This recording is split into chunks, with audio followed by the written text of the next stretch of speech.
it's County 911. I want to get away from some creepy guy. He had me tied up in his basement. He's after me. Hey, Z, I need you to go somewhere safe. If you can run up to somebody's house. Where are you at right now? Are you able to get away? Help me. Help me.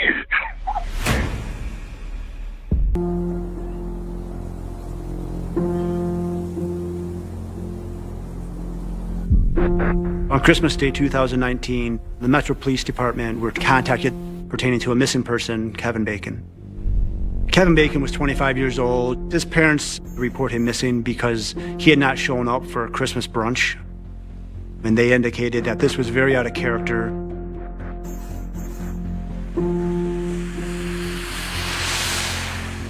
His parents said that Kevin's roommate had told him that Kevin was last seen leaving his residence the day before at approximately 5:22.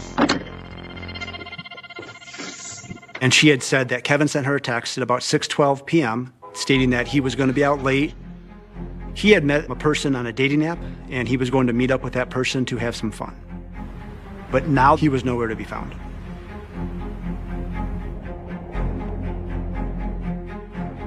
I knew something was wrong because no one could get a hold of him.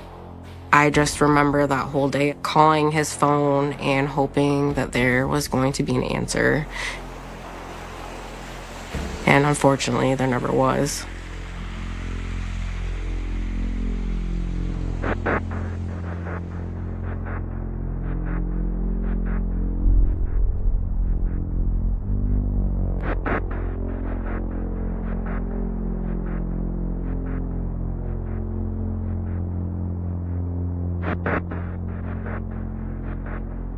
So after Kevin's parents contacted the police, they began their own search. They drove around the area and they discovered Kevin's vehicle in a parking lot. Police are notified and they respond. What was odd is that everything that Kevin was known to have been wearing when his roommate had last seen him was in the car.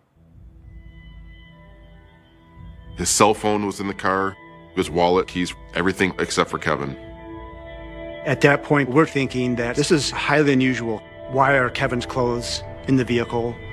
Did he disappear willingly, or is there foul play? We didn't have enough to know if a crime had been committed.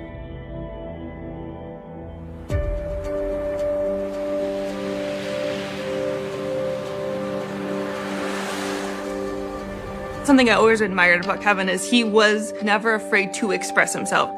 He was not afraid to be this big, bald man with a pink polo and a purse and his nails done. Kevin was just one of my truest, closest friends that I ever had. He was just very vibrant, and he always had an opinion about everything. When I first met Kevin, his major was psychology. He would spread awareness about important topics like the LGBTQ community and sexual violence prevention. His passion was helping people.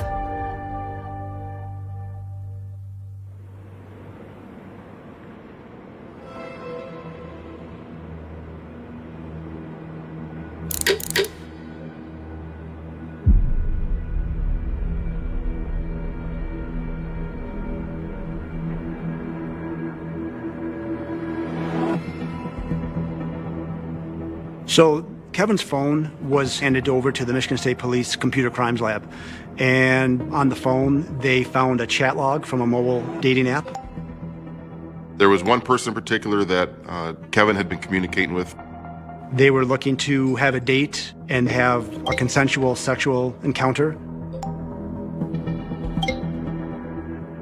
There was banter back and forth about where they were going to meet.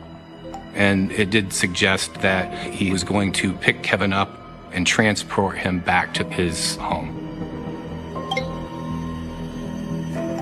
And they were able to identify that it was a resident in Michigan, Mark Latunsky. We learned he was a 50-year-old divorced male. He was known to run different online sex forums, almost like a male escort type scenario.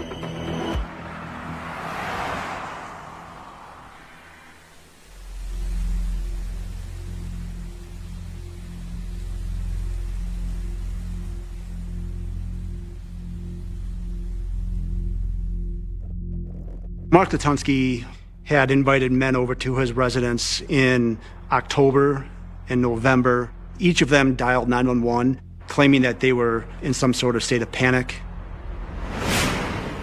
Carolina County 911. I want to get away from some creepy guy. He had me tied up in his basement. I'm sorry, what's that?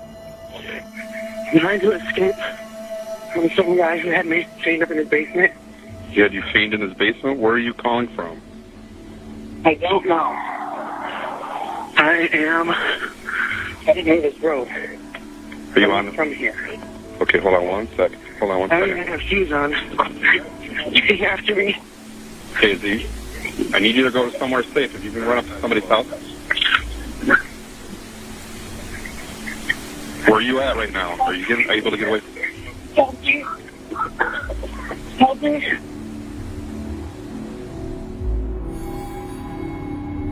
The state police had gone out and investigated those incidents, and they both had similar stories. Police learned that the men were there for consensual sexual encounters and role-playing, but it became a little too intense at that time, causing the men to flee his residence. Once law enforcement contacted them, those men decided that they didn't want to pursue charges. At this point, Mark Latunsky was a person of interest. Definitely a lot of red flags were there. We needed to go out and talk to Mark Latunsky at the house to see what kind of information he would be willing to give.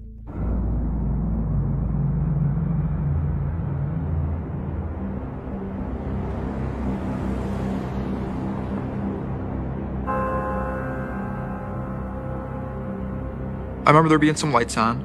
We just made a silent approach. We knocked. Mark Latunsky answered, and we explained to him we were investigating a missing persons complaint with Kevin Bacon, asked consent to search the house, and Mark Latunsky granted it.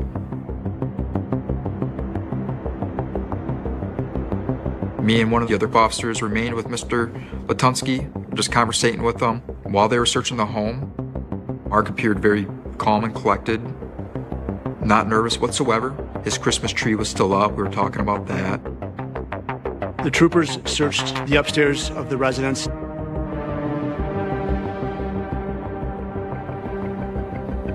They didn't find anybody there. Then they went downstairs into the basement. And I just hear my partner exclaim, "Oh my God, oh my God."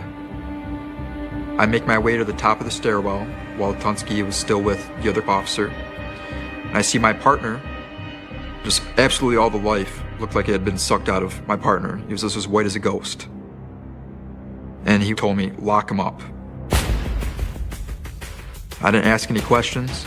I went and immediately placed him in handcuffs. And he exhaled deeply and said, "You're making a mistake." And that was all. 28. Can we get some sort of update for EMS? Central, this is most likely a K. We're going to treat this as a homicide.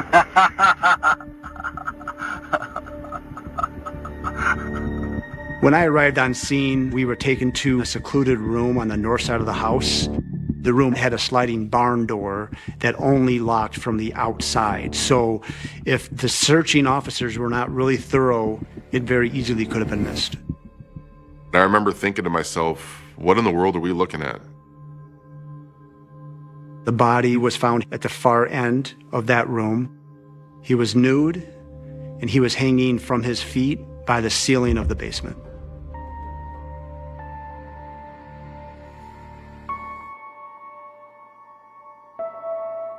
There was a trap door that had been opened, exposing sand and dirt. And there was a dried pool of blood directly below the body. He had been hanging there for a while, but initially, we couldn't see the injuries that he had. The victim had lots of tattoos on his body, so we matched the tattoos and hair to the missing person flyer, and that was how they identified Kevin. It was just completely evil. I mean, who could have done that to somebody? The driver's seat, you can at least talk to him, but don't talk to him about anything. Don't talk to him about anything. I was tasked just to watch over him for the time being and listen if he decides to talk on his own, make any unsolicited statements to me. Nothing happens here in Shiawassee. Yeah, you heard that one? I heard that one.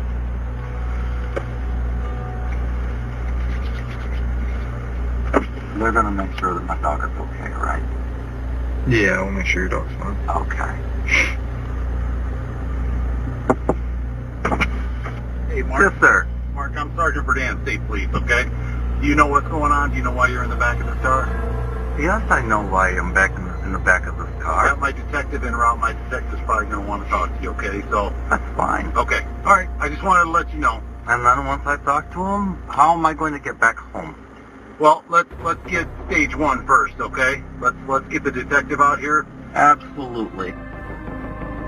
It was just bizarre because he didn't act like someone that had just killed somebody. I thought maybe it wasn't Mark Lutunsky. Maybe someone else killed Kevin.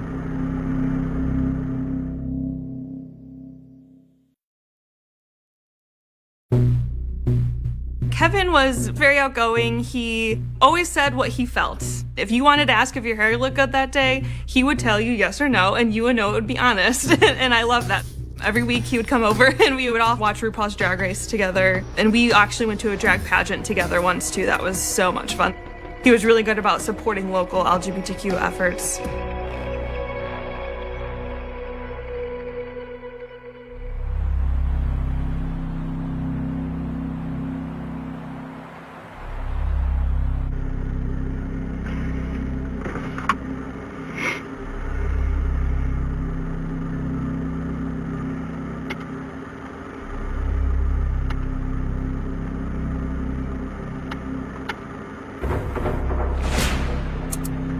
And then I can explain to him all the things that you guys don't know. Okay. And then I can Yeah. come back home. Yeah, because we want to know your side of the story, okay? Absolutely. The stakes are, this is a highly unusual crime scene. I have no idea what happened. Time is ticking. I don't know if Mark is going to want to continue to wait and be cooperative if I make him wait too long. Come on. We don't know if it was premeditated, if it was a sexual encounter gone wrong, whether there's heat of passion, was there anybody else involved? All right, to the detachment, the dirt sheet is going to follow us, so just take 52 back. Where's 52? Is 52 back that way? No, 52 is, you're going to come out the driveway and go left.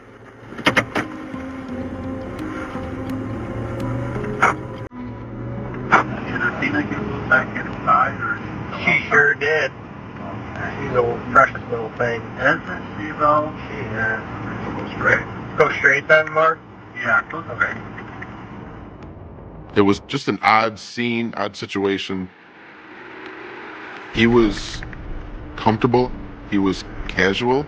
He didn't act like a dead body is found in his house.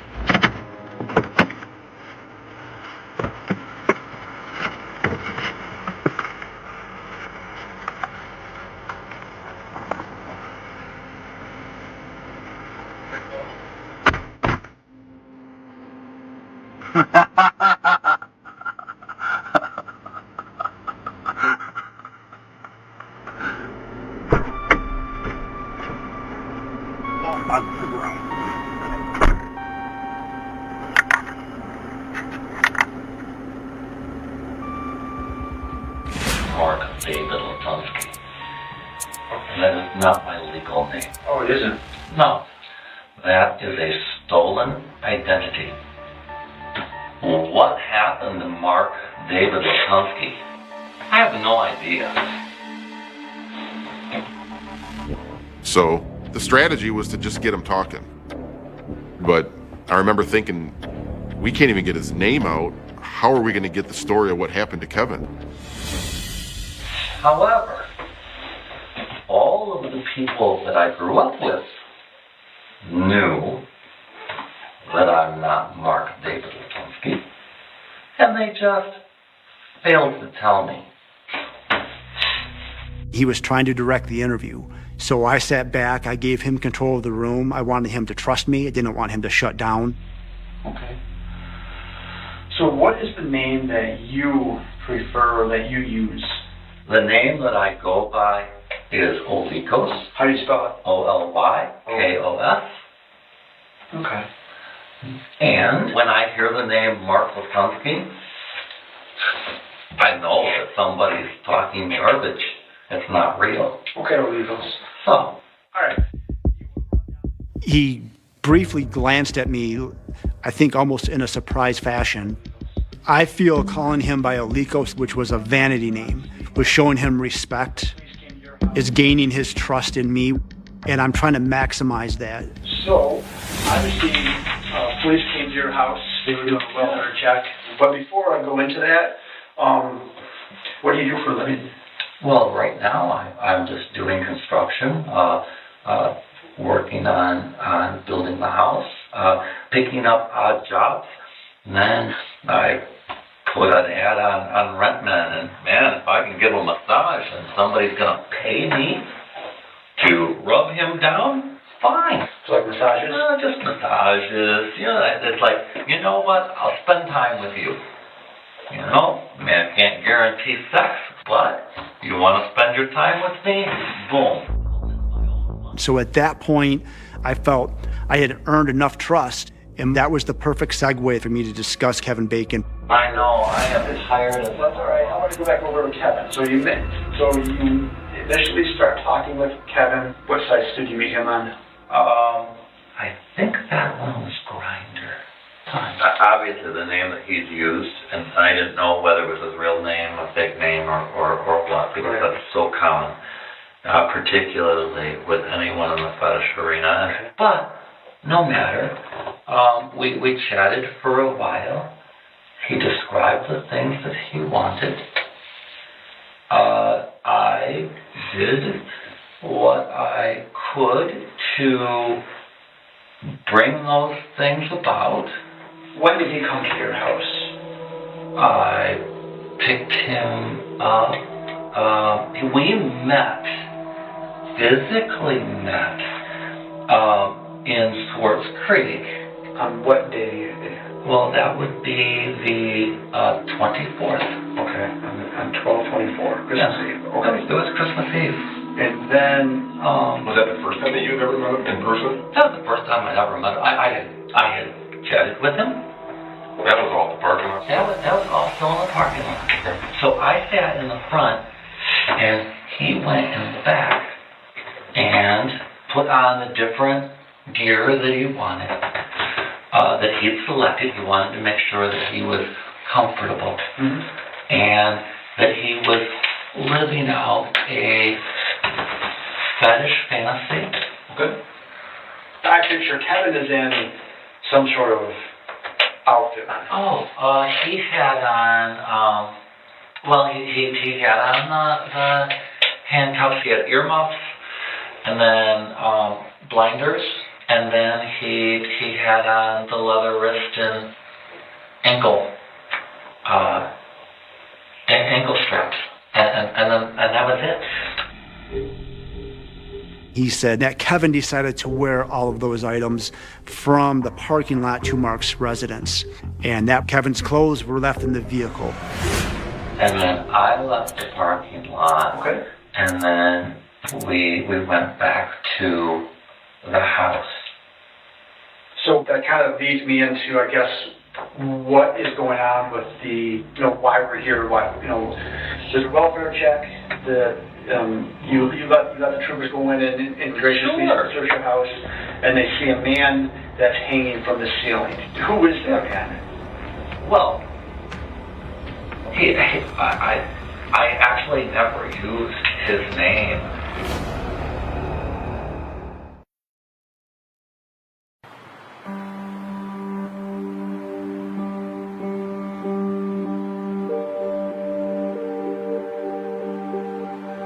I felt a lot of pressure. Kevin's dead. He's got a family. They're going to want answers. I don't have them at all. I just broadly asked him who was the man in the basement and left it open-ended and let him kind of direct his thought process. You don't know how many times I have And it brings me to tears a little bit because, you know, you talk to him and you realize how a person's life goes. You know, but in talking to it, because I mean, I've never done this, I still have never done this before. Okay, so what did you do? And we chatted for a while. He described the things that he wanted, and we made the agreement, and he was supposed to disappear, be gone. Does our society really allow that? No. And what it leaves behind is all kinds of I'm going to say, things for his family that a man doesn't want to leave.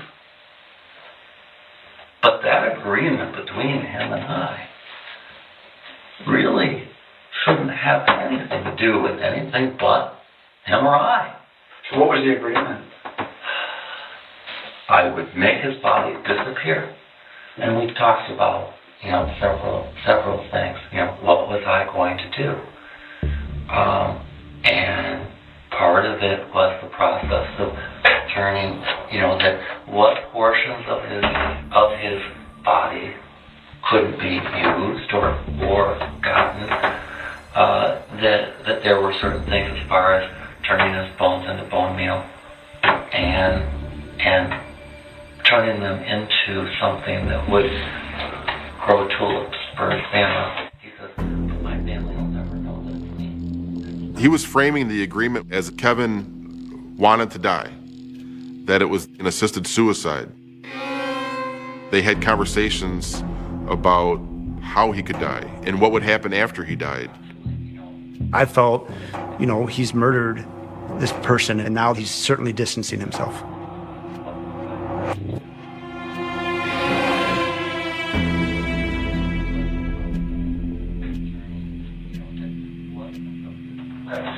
And then what did you do? Well, after talking to him in multiple ways, that was when he said he laid out. He says, "I'm ready."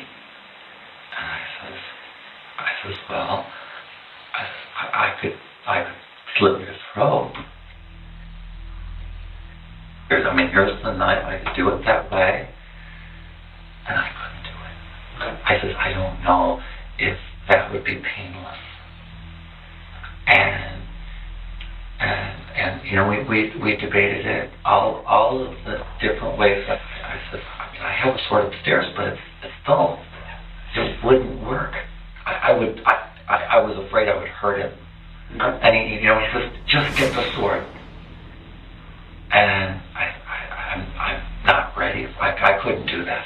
I couldn't run the risk of maiming him and having him suffer. And after we debated it, I said, you know what? I think that given what we've got right here, if I just take the knife and put it through your spine, that will do it. And I handed him the knife so that he could handle it. Showed him, you know, that it was there. It's like, this is what it is. And he looked at it. We laid together for a while. He asked me to. I did. I'm sorry, I asked you to do what? Just lay with him? Just lay with him. Just lay with him and hold him. And finally, he says, you know what? I'm ready.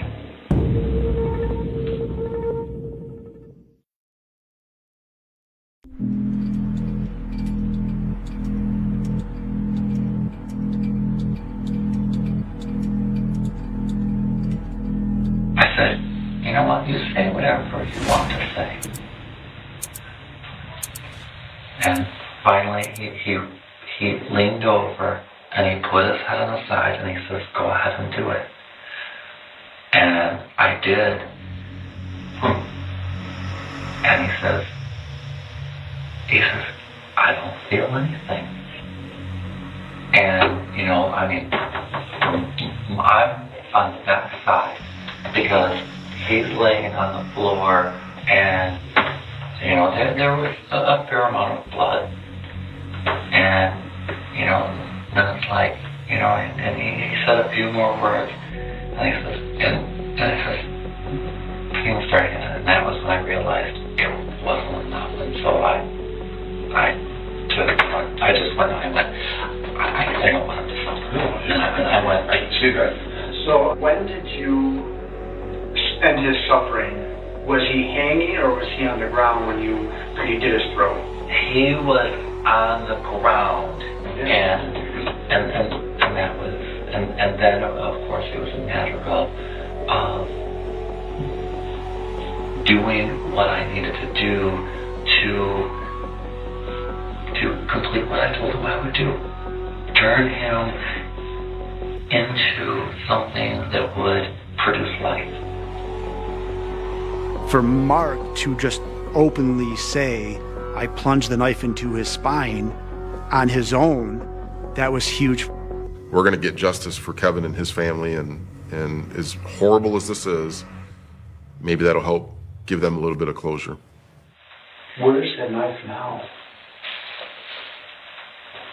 It is upstairs in, because I cleaned it off, and it is upstairs in the dresser drawer.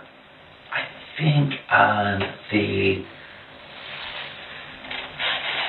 right-hand side, top. Is it like a kitchen knife? Is it you know what I'm saying? No, it's just a hunter's knife. It's a hunter's knife. What color is it? It has a black and gray handle. Okay. My stomach's upset. So I gotta use the restroom. I got an upset stomach. Keep talking. I'll be right back. Looking back, that probably was a terrible excuse, but I had to get out of there. When I called the detective on scene and explained to him the description of the knife, there was a little bit of a waiting period as they walked up the stairs to the bedroom. And sure enough, the detectives found that knife. You could still see it had some dry blood on it. And it was a sense of relief because now we've got the murder weapon. I don't feel that I did anything wrong. Did you tell anybody else about this, other than us? I did. If you have an honorable death, then you have to tell somebody. I said, the police have a problem with it, then what? They throw me in jail. It sounds honorable. You're talking to someone that's done a horrific thing. But I was trying to play into what he thought was good and honorable and normal. And it seemed to work. He seemed a little bit more at ease with us. I actually texted a friend. I killed Kevin Bacon. Kevin Bacon is my hero. Did you do this by yourself? You didn't have help? I did it all by myself. I mean, it was during that evening, and then after he was, and I don't know, it's just flat out fact, is that after he was dead, he was hanging, I was done for the night, and it was then that I started to do what I told him I was going to do. It was the new moon, and honoring my word to what I said I would do. That was when I took I cut them out, and I took them upstairs and I ate them.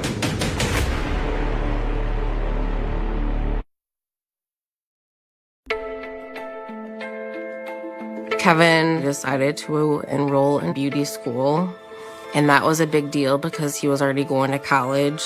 We definitely did fry my hair off one time, but I think we've all been there and made that mistake. Doing hair definitely was a great creative outlet for him. He would actually come to my house and do my hair. And I remember having conversations about what he wanted to do beyond graduation. I think he was really considering a different scenery, landscape, a bigger city. I know that he had visited one of our mutual friends in Chicago. They went out to a bunch of places that were LGBTQ friendly, and he really, really loved it. So he came back really wanting to move to Chicago after that particular visit.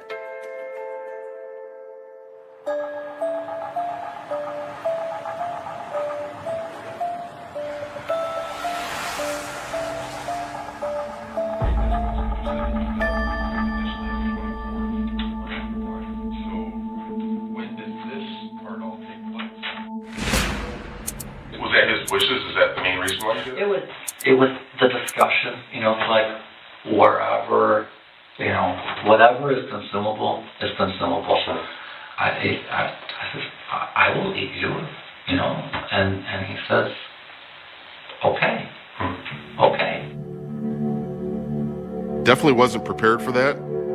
Fortunately, I was able to keep my composure for the most part, but I think my stomach was turning right about that time. So then at what point, how long after that did you cut his testicles off and take those upstairs? That was, it was before I went to bed, because at that point, I stayed with them for quite a while. And that was very important. And I says, you will not die alone. I says, I won't. And that, to me, as an outsider looking in, that shows me the type of person you are. I said, I won't do that. Absolutely. I says, you're a man of your word. Regardless of what it is, I won't let you die alone. Yeah. And that's very stand-up of you. Well, not a lot of people would do that. It wasn't easy. And no, but you're a good person. So, if you don't mind, I was just curious of how did you do that? Did you cook them? Did you? Where did you do that? It was the griddle, I eat Rocky Mountain oysters anyway. Sure. I have a carton of them that I had bought. And so it's really very simple. You slice them thin, you saute them with some Worcestershire sauce, and once they're done, you just eat them. The other portions were going to be a jerky and the like, but I just ordered a dehydrator so that I said not knowing, just so that I could continue to process away and do what he wanted me to do. So you would have taken more of his body and put it in the dehydrator? Absolutely. After Mark had provided us all of the graphic details of what he did to Kevin, it kind of dawned on me that this may not be Mark's only victim that he killed.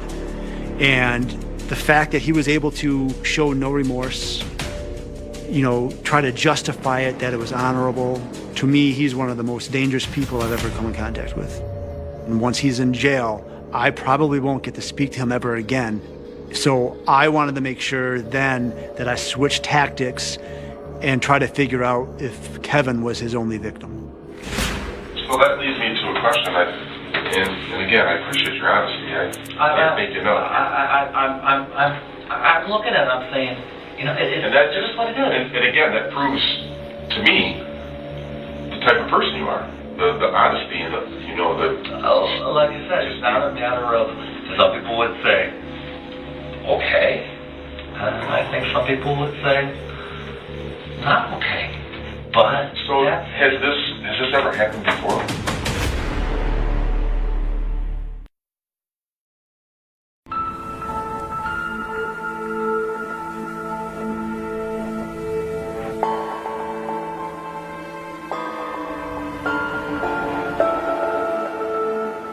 Have you ever been requested in the past to do something that you did to Kevin? where they were down or they wanted to end their life? Have you ever assisted? No, there have been people who have hinted at it. Okay.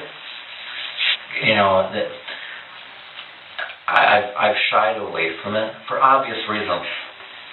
You've never assisted anybody with these type of wishes, or no, I haven't. Or eaten anybody else's testicles or any other part of the body? No. And I told him that as well. I've never done that. Well, I've never done it. There came a point in time when I needed to confront him. I was aware of the 2 other men that had fled his house. Now I have to start putting my cards on the table. I know more than you think I do. So I'm going to because you've been honest with us, and because I appreciate that. And I'm not going to be disrespectful. I'm trying to sit back and visualize how this all played out. And with your demeanor, you're so calm. And I'm just wondering, is this really the only person that this has happened with? You're completely wrong. Okay. Back in November, the troopers came out because there was somebody who ran from your house. He was hanging from my ceiling by his you know. What I'm saying is, if that was a consensual act, at what point or what caused him to flee leads me to believe that Kevin isn't the only one. Fair enough. And this is what I will say. I mean, this doesn't offend you. I mean, no, it doesn't. I'm a grown man. Okay. He was playing along very well until he got me to him. I had no problem with that. But didn't he go there wanting a sexual encounter with you? Yeah. So then why would he freak out? I don't know. He wasn't aggressive. He wasn't demeaning. I actually believed him to an extent.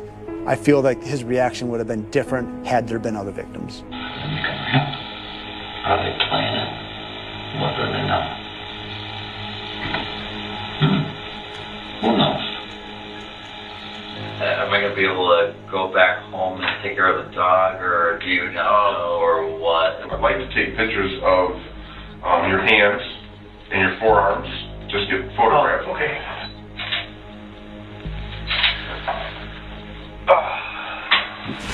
Well, at this point, we are going to put you back in that cell there. And under the circumstances, you're going to be going to jail tonight until so we can figure out exactly what the prosecutor wants to do. All right. At that point, I have nothing left to speak about with Mark. I felt that I had everything that I could give to the prosecutor pertaining to his interview or interrogation. So I entered the interview. Initially, he was charged with open murder, which allows the jury to decide which degree of murder. We believed that there definitely was premeditated. This definitely was part of an elaborate plan to become a cannibal. We'll take you over to the Shiawassee County Jail. You know that the prosecuting attorney here doesn't like me. He was disappointed that he wasn't going home. He thought he would be exonerated. How can a human do this to another human and not have an ounce of regret or remorse?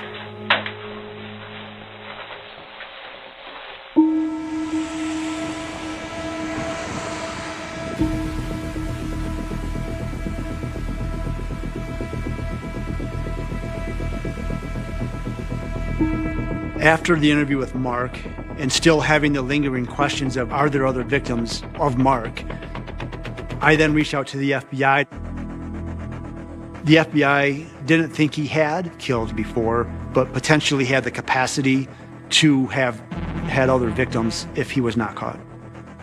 We're extremely fortunate he got the taste of death, and had he gone undetected, we probably would have been looking at a serial killer.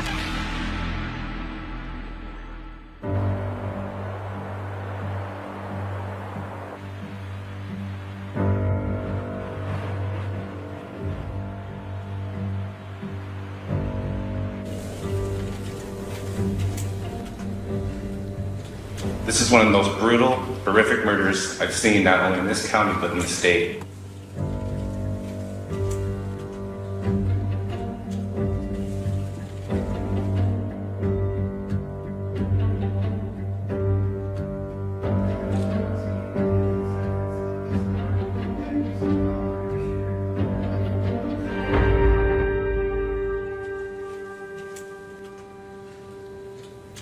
At that time, Kevin was turning his life around.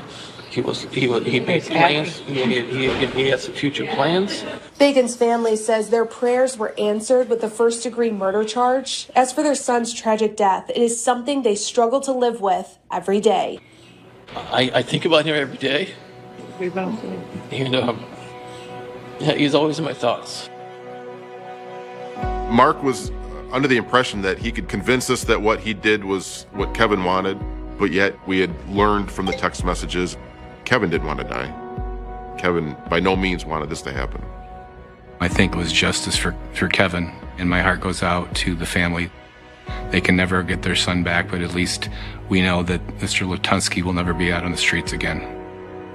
As someone who works with survivors of sexual violence, I think it's really important that we never victim blame. It was not Kevin's fault that this happened. We can do everything right and protect ourselves in the best ways possible, but at the end of the day, it is the perpetrator who caused that to happen. Still to this day, it's hard. Sometimes I feel like it when they think about Kevin, because that's what he was.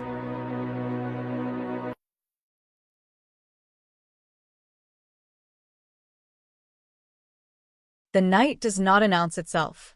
It slips in quietly, like it always does in small Texas towns, where porch lights glow low and the air hangs heavy with heat and habit. Somewhere between the last television turning off and the first bird testing the dark with a nervous call, something goes wrong. There is no alarm, no witness standing at a window, no scream carried far enough to matter.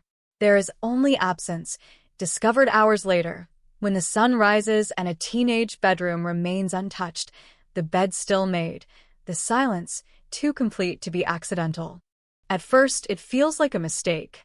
She must be out with friends. She must have left early. The house breathes in denial, every familiar sound offering false comfort. But the minutes stretch. Calls go unanswered. Shoes remain by the door. Panic seeps in through the cracks. By the time the police arrive, the word missing has already begun to harden into something colder, heavier, something no one wants to say out loud. The neighborhood is awake now, doors opening, faces appearing behind screens. Red and blue lights wash over driveways and hedges, turning the quiet street into a temporary stage.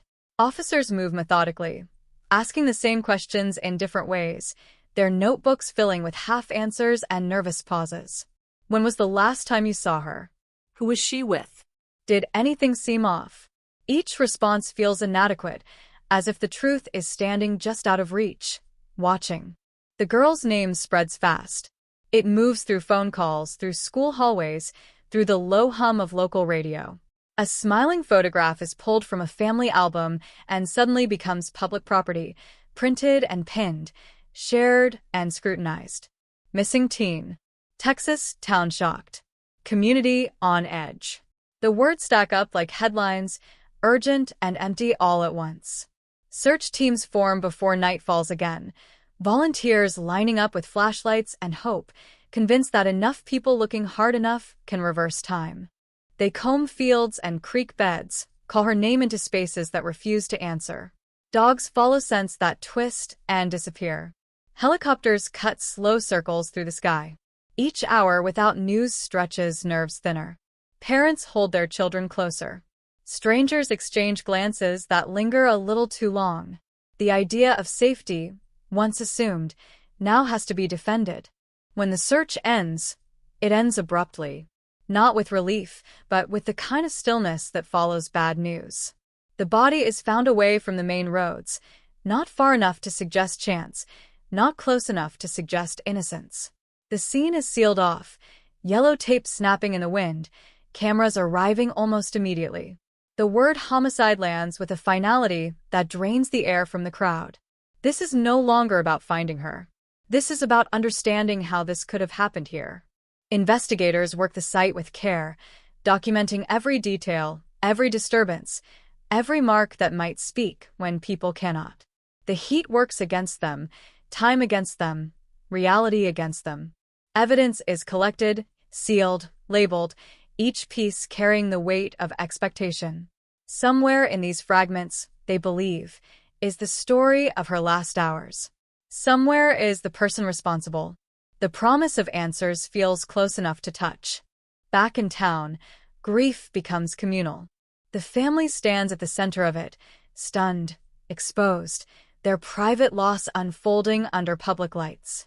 They speak to reporters with voices that tremble but do not break, asking for help, for tips, for justice. The community responds in the only way it knows how, with candlelight vigils and prayers, with fundraisers and promises not to forget.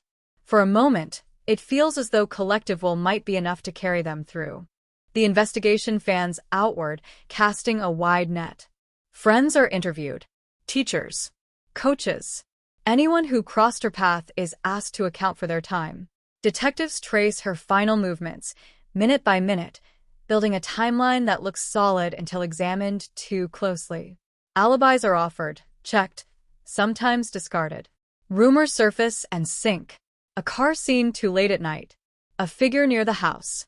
Each lead raises hopes, then collapses under scrutiny, leaving behind frustration and fatigue. There are moments when suspicion lands heavily on strangers, outsiders who look wrong or feel wrong in the collective imagination.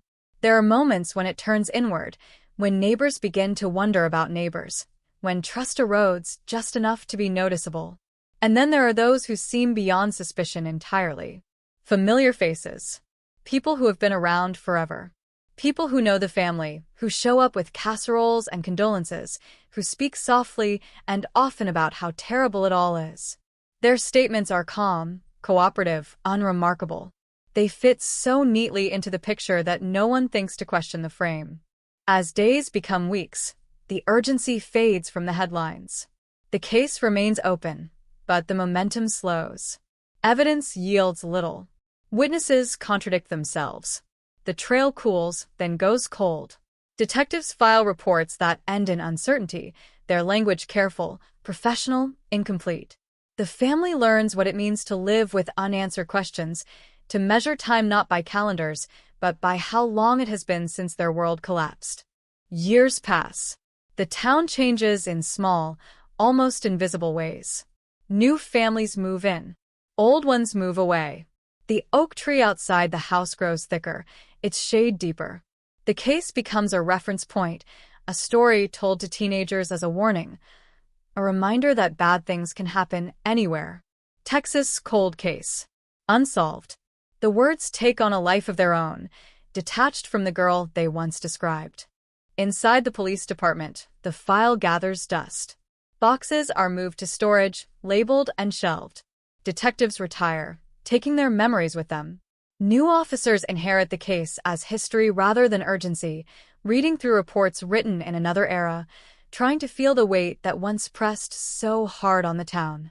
Technology advances, quietly, steadily, creating possibilities that did not exist before. DNA analysis improves. Databases expand. Elsewhere, other cold cases are solved, their resolutions splashed across screens and newspapers. Each one stirs something here, a fragile hope quickly tempered by familiarity with disappointment. The case is reopened without fanfare. No announcement, no promises. Just a decision made in a small room, files pulled back into the light. The detectives approach it differently this time, less driven by urgency, more by patience. They read slowly, listening for inconsistencies, for patterns that only appear when time has stripped away assumptions. Statements once taken at face value are examined again, their edges sharper now, their omissions louder. A name surfaces repeatedly, not as a suspect, but as a presence. Someone who appears in the background of multiple accounts, always nearby, always helpful. A family friend. Trusted. Familiar. The kind of person who blends into the scenery, whose access is unquestioned because it has always been there. At first, it feels wrong to look too closely. The idea itself creates resistance, a quiet pushback rooted in memory and comfort. But the facts do not retreat. Timelines are rebuilt. Small gaps widen under scrutiny. A detail dismissed years ago takes on new significance. The possibility is unsettling, not because it is dramatic, but because it is ordinary. Because it suggests that the threat did not come from the outside, but from within the circle of trust. That the danger wore a familiar face, spoke a familiar voice, knew the rhythms of the house. As investigators dig deeper, the past begins to rearrange itself. Events that once seemed unrelated align in disturbing ways.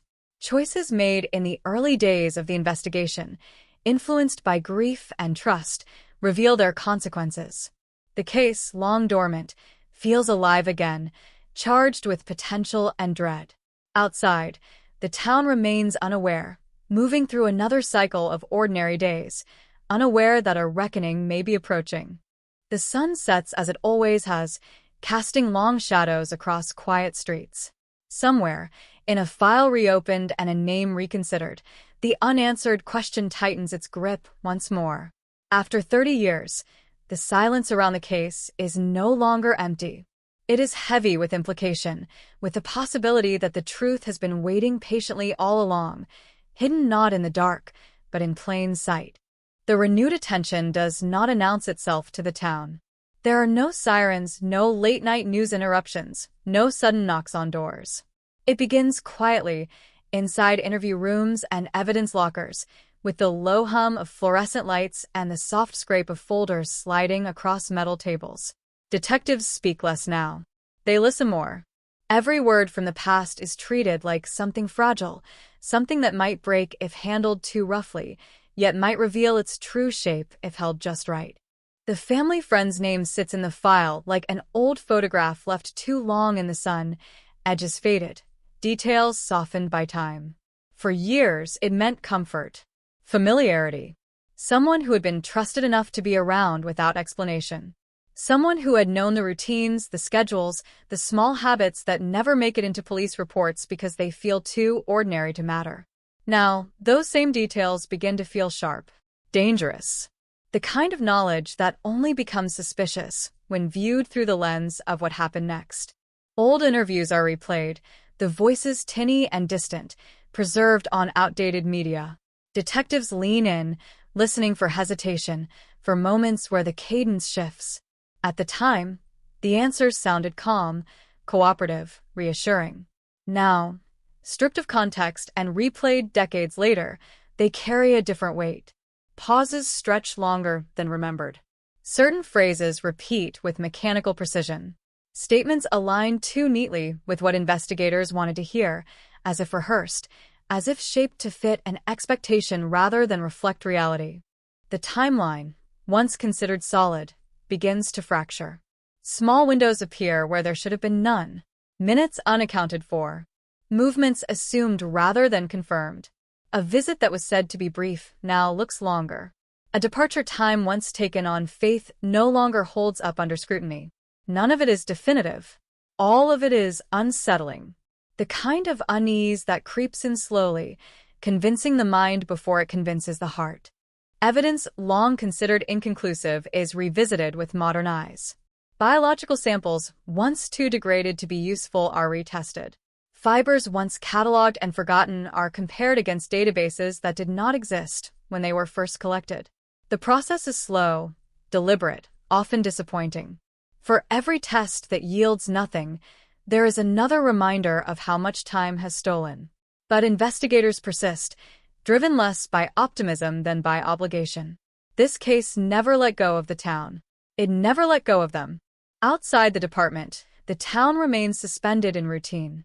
Morning traffic crawls past familiar landmarks. Children walk to school along streets that once hosted search parties and candlelight vigils. The case has become part of the landscape, referenced occasionally, usually in hushed tones. People remember where they were when the news broke, what they felt, how it changed the way they locked their doors. But memory is selective, and over time, it has smoothed the sharper edges. Few are prepared for what it might mean if the truth turns out to be closer than anyone imagined. When detectives decide to speak again with a family friend, it is framed as routine. Just another follow-up. Just another effort to tie up loose ends. The call is polite, almost apologetic. Time has passed. Technology has changed. We're revisiting everything. The response is agreeable, untroubled. There is no visible alarm. That, too, is noted. The interview room feels smaller now, heavier. The friend sits comfortably, posture relaxed, hands folded. Familiarity fills the space, years of shared history lending a sense of ease that feels out of place against the gravity of the questions. The detective begins gently, retracing old ground. Where were you that night? Who did you see? What do you remember? The answers come smoothly, matching earlier statements with practice consistency. Too consistent. The room listens. Then the questions shift, subtly at first. Clarifications. Specifics. Times narrowed. Locations refined. The friend adjusts, just slightly correcting a detail here, expanding on another there. Nothing overtly wrong. Nothing that screams deception. But the detective senses the strain beneath the surface, the effort it takes to keep the story aligned with itself. The past, once distant, has suddenly become present, and it demands precision. Outside, the sky darkens. Hours pass unnoticed. Inside, the conversation circles closer to the moments that matter most. The friend's voice tightens when certain names are mentioned. A flicker crosses their face when asked about access, about familiarity with the house, about habits known only to those who had been welcomed inside. These are not confessions. They are not even accusations. They are impressions, gathered quietly, stored carefully. When the interview ends, there is no confrontation, no dramatic exit, just a handshake, a polite goodbye, and the heavy awareness that something fundamental has shifted. The friend leaves the building unaware of how their words will echo once replayed, once compared, once weighed against evidence that has been waiting for this moment to matter again. The detectives return to the file with renewed focus. They map relationships, now not just movements. Who trusted whom? Who had access? Who benefited from being seen as harmless? Patterns emerge that had been invisible before, obscured by the chaos of the early investigation and the emotional shield of familiarity. The picture forming is incomplete, but it is coherent in a way it has never been before. DNA results arrive without ceremony, as they often do. A report printed, numbers and probabilities laid out in clinical language. It does not deliver certainty. It does not close the case, but it narrows the field. It eliminates some possibilities and strengthens others. Combined with the timeline issues, the behavioral cues, the access that once seemed irrelevant, it builds pressure. Quiet pressure. The kind that does not explode but steadily compresses. News of renewed activity leaks slowly. A mention here. A question there. The town begins to murmur again. Old fears resurface, accompanied by a new discomfort. People revisit memories with fresh suspicion, replaying interactions, reconsidering assumptions. The idea that the answer might involve someone known, someone trusted, unsettles more than any faceless threat ever could. It challenges the narrative the town has lived with for decades. The family is informed cautiously. There are no promises, only updates. Progress. Movement. The possibility of clarity. Their reactions are complex, layered with hope and dread. The thought of answers is both relief and terror. After so long, the mystery has become part of their identity. Solving it means reopening wounds that never fully healed. It means facing a truth that may be harder to live with than uncertainty. As investigators prepare their next steps, they are acutely aware of the stakes. After 30 years, mistakes cannot be undone easily. Every decision must be precise. Every conclusion defensible.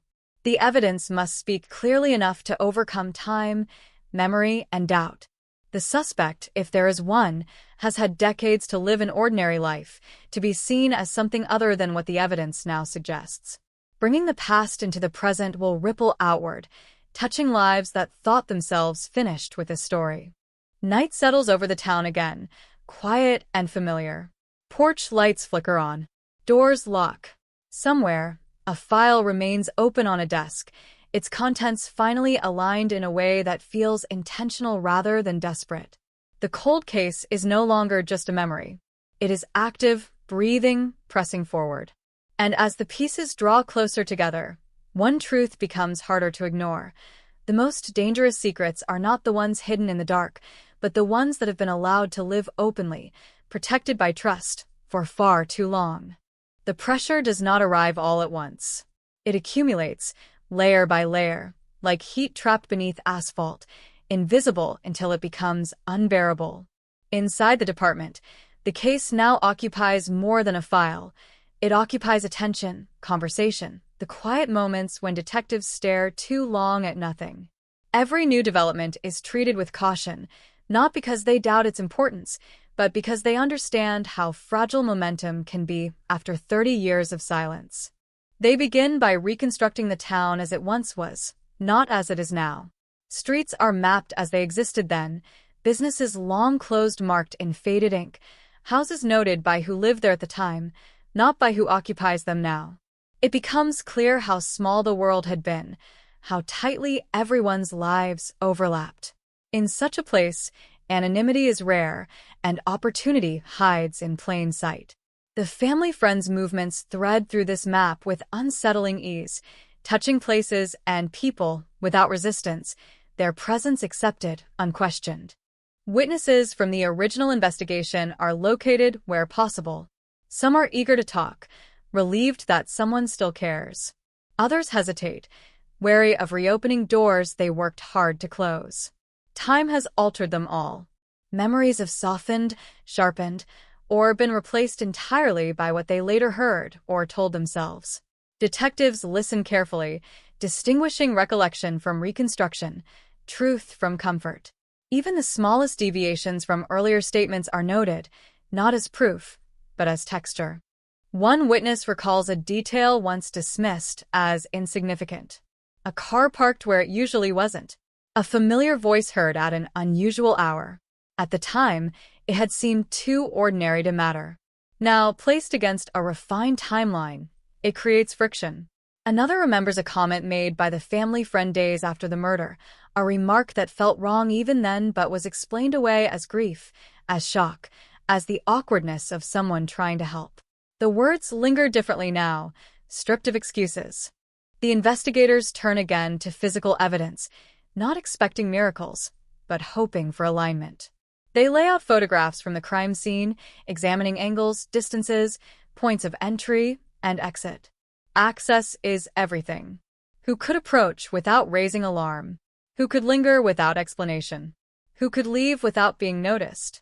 The answers continue to point inward, toward familiarity rather than intrusion. Financial records from the era are examined next, a tedious process that yields little at first. Then a pattern emerges, faint but persistent. Withdrawals that do not align with stated schedules. Purchases that suggest movement, preparation, opportunity. None of it proves violence. All of it suggests intent. The difference matters. In a case this old, implication must be built carefully, piece by piece, until it can support the weight of accusation. As the net tightens, the family friend's behavior changes subtly. Nothing dramatic. No flight, no overt panic. Just a guardedness that wasn't there before. A reluctance to answer certain calls. A delay in responding to messages. The kind of shift only noticeable to those watching closely. Detectives do not confront it.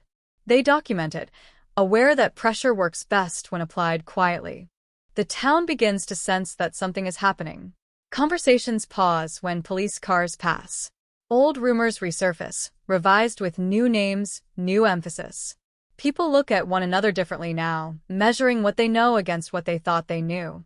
The idea that the answer could implicate someone woven into the fabric of their lives unsettles more than any stranger ever could. It forces a reconsideration of the past, of shared moments now cast in shadow. Media attention flickers back to life. Tentative at first. A brief segment. A cautious headline. Cold case revisited after decades. Authorities decline to comment. The lack of information fuels speculation, but detectives remain silent, aware that premature exposure could fracture what they have spent years repairing. The case does not need noise. It needs clarity. The family is briefed again, this time with more substance. Names are not spoken aloud, but implications hang heavy in the room. They listen, absorbing details that reframe their memories in painful ways. Trust, once freely given, now feels like a liability. Grief resurfaces, complicated by anger, by betrayal, by the realization that the person they may be searching for was never far away. There are no tears in this meeting, only a tight stillness, the kind that follows a blow not yet fully felt. Investigators prepare for the most delicate step yet, confronting the family friend with evidence that no longer feels circumstantial.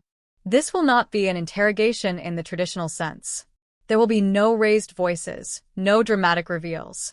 The goal is observation, not confession. They want to see how the story bends under pressure, where it strains, where it breaks. The meeting takes place in the same room as before, but the atmosphere is different. The familiarity that once softened the space now sharpens it.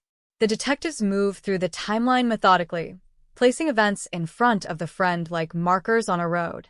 They ask for confirmation, for clarification. The friend complies, but the effort is visible now.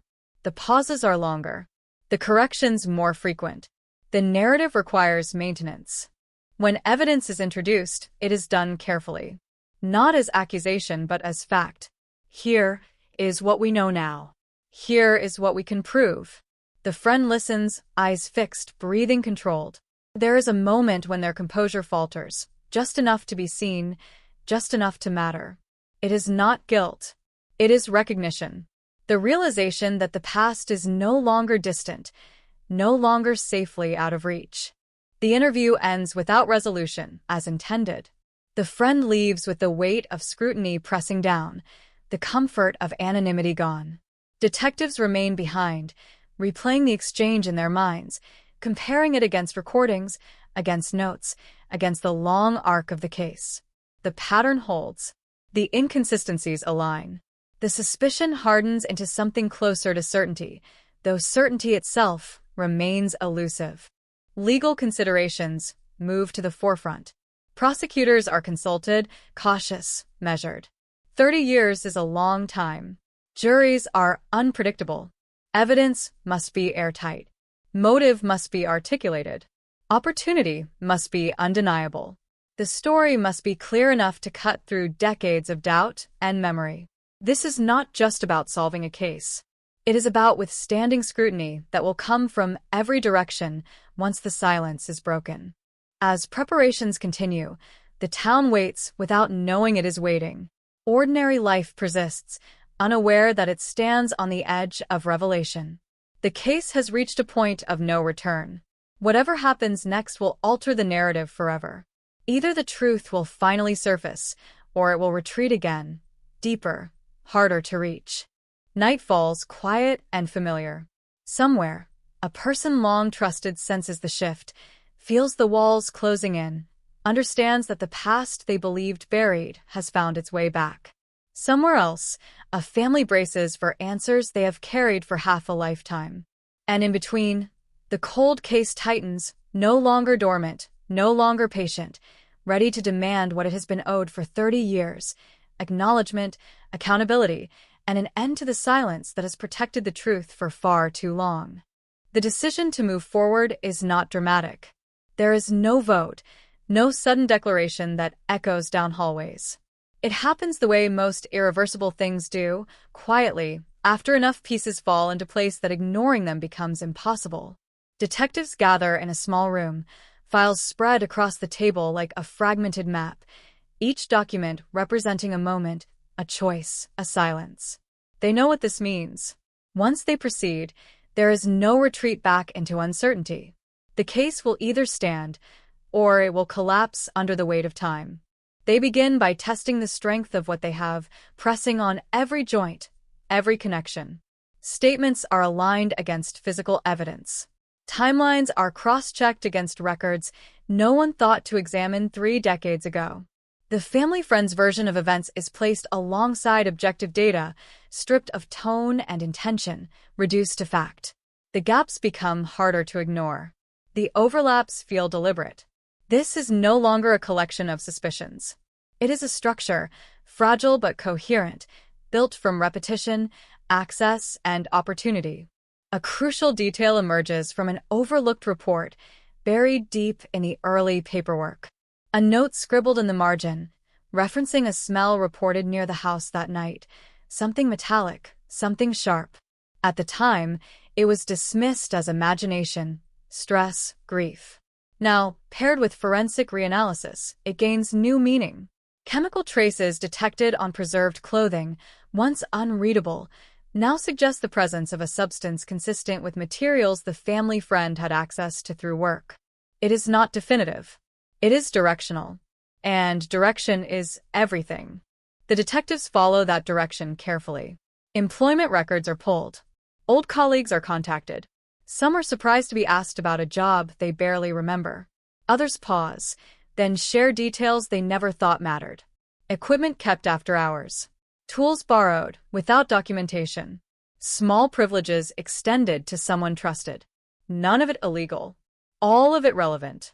Access is a quiet thing. It rarely announces itself as danger until it is too late. The family friend is watched now, discreetly, lawfully. There is no attempt to provoke, no pressure to flee. The goal is understanding behavior, not forcing reaction. What detectives see is a person attempting to remain ordinary, to move through routines unchanged. Grocery stores, church, social gatherings where conversations feel slightly strained, where laughter comes a fraction too late. The town senses the tension without knowing its source. Familiarity has begun to feel fragile. Behind closed doors, prosecutors weigh the case with precision bordering on skepticism. They have seen too many old cases fail. Too many families promise closure only to be left with fresh wounds. They ask the hardest questions, the ones detectives must answer before moving forward. Why now? Why this person? What makes this different from the last 30 years of nothing? Each answer is measured, supported, restrained. There is no room for narrative flourish here. Only proof, or the closest thing time will allow. The family is brought in again, this time with more clarity than comfort. Names are finally spoken. The room reacts in silence. The betrayal lands slowly, spreading outward through memories once considered safe. Birthdays, holidays, casual conversations now replayed with new subtext. The idea that someone trusted could have carried the secret for so long feels heavier than the crime itself. The family listens, not interrupting, absorbing the truth as it takes shape, knowing that whatever comes next will redefine their past. Consent is given to proceed. Not because it will be easy, but because uncertainty has become unbearable. They have lived with questions long enough. If the truth hurts, it will hurt honestly. That, at least, feels like progress. The legal machinery begins to turn. Warrants are drafted with meticulous care, each word chosen to withstand challenge. When the search is conducted, it is done quietly, without spectacle. The family friend's home is treated with professional neutrality, though every object now carries potential significance. Old boxes are opened. Drawers emptied. Items kept for reasons forgotten are examined under new light. Most of it is mundane. Some of it is not. Among the collected materials are objects that connect too cleanly to the timeline. A possession that should not have been there. A record that contradicts earlier statements. The kind of discovery that does not explode with meaning, but settles heavily, confirming what investigators already suspected. This is not coincidence. This is continuity. The arrest, when it comes, is unremarkable on the surface. No chase. No resistance. Just the quiet reading of rights, the closing of a car door, the weight of decades shifting from abstract to immediate. Word spreads quickly anyway. It always does. By nightfall, the town knows. The name once spoken with trust now carries shock, disbelief, anger. Texas cold case cracked after 30 years. Suspect was family friend. The headline feels unreal, even as it circulates everywhere. Reactions fracture along predictable lines. Some refuse to believe it, clinging to memories that feel incompatible with violence. Others feel a grim sense of validation, recalling moments that never sat right, instincts long ignored. Conversations turn heated. The town argues with itself, grappling with the idea that evil does not always look like a stranger. Sometimes it looks like someone you invite inside. The suspect says little. Lawyers step in. Statements are measured, cautious, designed to reveal nothing. In the absence of confession, the case leans entirely on evidence, on narrative coherence, on the ability to explain not just what happened, but how it could have gone unnoticed for so long. Detectives prepare for scrutiny, for every decision to be questioned, every assumption challenged. This is the price of time. As the legal process advances, the family exists in a strange in-between. Relief and grief intertwine, inseparable. Answers bring clarity, but not peace. Knowing who did this does not undo what was lost. It does not return the years spent waiting. It simply reshapes the absence, giving it a face, a name, a history that must now be reckoned with. The town begins to adjust, slowly, reluctantly. Trust is reconsidered. Familiar places feel altered, their memories overwritten. The story everyone told themselves about what kind of place this was no longer fits. The realization settles in that safety is not guaranteed by knowing someone, that danger can coexist with normalcy without revealing itself. As the case moves toward its next phase, the silence that once surrounded it has changed. It is no longer empty. It is filled with consequence. 30 years of unanswered questions have narrowed to one unavoidable truth. The past was never gone. It was waiting, patient and protected, until time and persistence finally aligned. And now that it has surfaced, nothing about this town, this family, or this story will ever feel the same again. The aftermath settles unevenly, like dust after a long-sealed door has been forced open. The arrest does not bring relief the way people expect it to. Instead, it exposes how much the town had learned to live with uncertainty, how the absence of answers had become a strange kind of shelter. Now there is a name attached to the violence, a face attached to the memory, and that clarity feels heavier than the mystery ever did. In the days that follow, detectives work with renewed intensity, not chasing questions anymore, but defending answers. Every piece of evidence is revisited with the understanding that it will soon be examined under hostile light. Reports are rewritten with surgical precision. Old photographs are enhanced again, measurements recalculated, chains of custody reviewed line by line. 30 years of patience now demand perfection. There will be no forgiveness for error, not from the court, not from the public, not from history. The suspect remains quiet, shielded by counsel, their once familiar demeanor replaced by distance and calculation. Gone is the easy presence, the neighborly warmth. In its place is someone guarded, controlled, aware that every movement is now interpreted through suspicion. The transformation unsettles those who knew them best. They replay memories, searching for cracks that might have revealed the truth sooner. Most find nothing. That absence of warning feels like a betrayal in itself. Prosecutors build the case with restraint, resisting the urge to dramatize. They understand that the story, as shocking as it is, must be told plainly to be believed. Motive is articulated carefully, rooted not in sensationalism but in opportunity and access, in patterns of behavior that only reveal their significance when placed together. The argument is not that the suspect was monstrous, but that they were ordinary enough to hide in plain sight. The family prepares for what comes next with quiet resolve. Publicly, they say little. Privately, they confront a second wave of grief, sharper than the first because it comes with recognition. The person now accused was once part of their lives, their routines, their trust. That realization forces them to grieve not just a daughter, but the years of relationships now poisoned by hindsight. Closure, they learn, is not a single moment. It is a series of reckonings. As news coverage intensifies, the town is flooded with voices from the past. Former classmates speak out. Old neighbors share memories that suddenly feel relevant. Some express guilt for not noticing anything. Others defend the suspect fiercely, unwilling to accept that familiarity could coexist with violence. The community fractures along lines drawn by belief and disbelief, by memory and denial. The case is no longer just legal. It is personal. Detectives monitor the response closely. Public opinion can influence juries, contaminate testimony, distort facts. They issue reminders about the presumption of innocence, even as they prepare to argue the opposite in court. It is a delicate balance, one made harder by the emotional charge of a case that has aged alongside the town itself. Everyone has a stake now, whether they want one or not.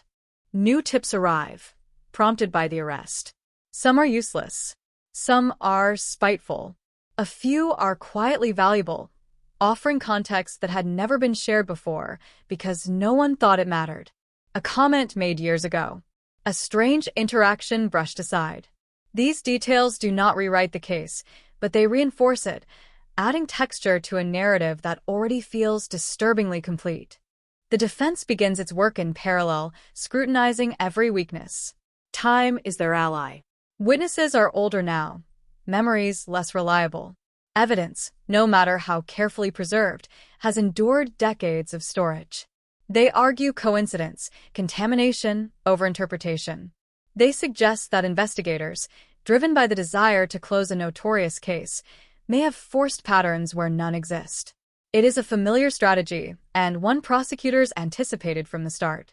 As pretrial hearings approach, the town braces itself.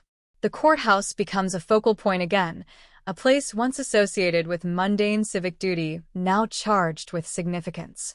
Reporters gather. Cameras return. The story that once faded from headlines now dominates them, reframed as a revelation long overdue. Texas cold case solved after 30 years. The words feel definitive, even as the legal process reminds everyone that nothing is final yet. Inside the courtroom, the atmosphere is restrained, almost reverent. The judge sets the tone early, emphasizing order, fairness, restraint. The family sits together, composed, their grief now a quiet presence rather than a spectacle. Across the room, the accused avoids their gaze. The distance between them feels vast, filled with years of silence and unspoken truth. Arguments unfold methodically. Prosecutors outline the arc of the case, not rushing, aware that jurors must travel decades in a matter of hours. They explain why certain leads were followed, why others were dismissed, how technology changed what was possible.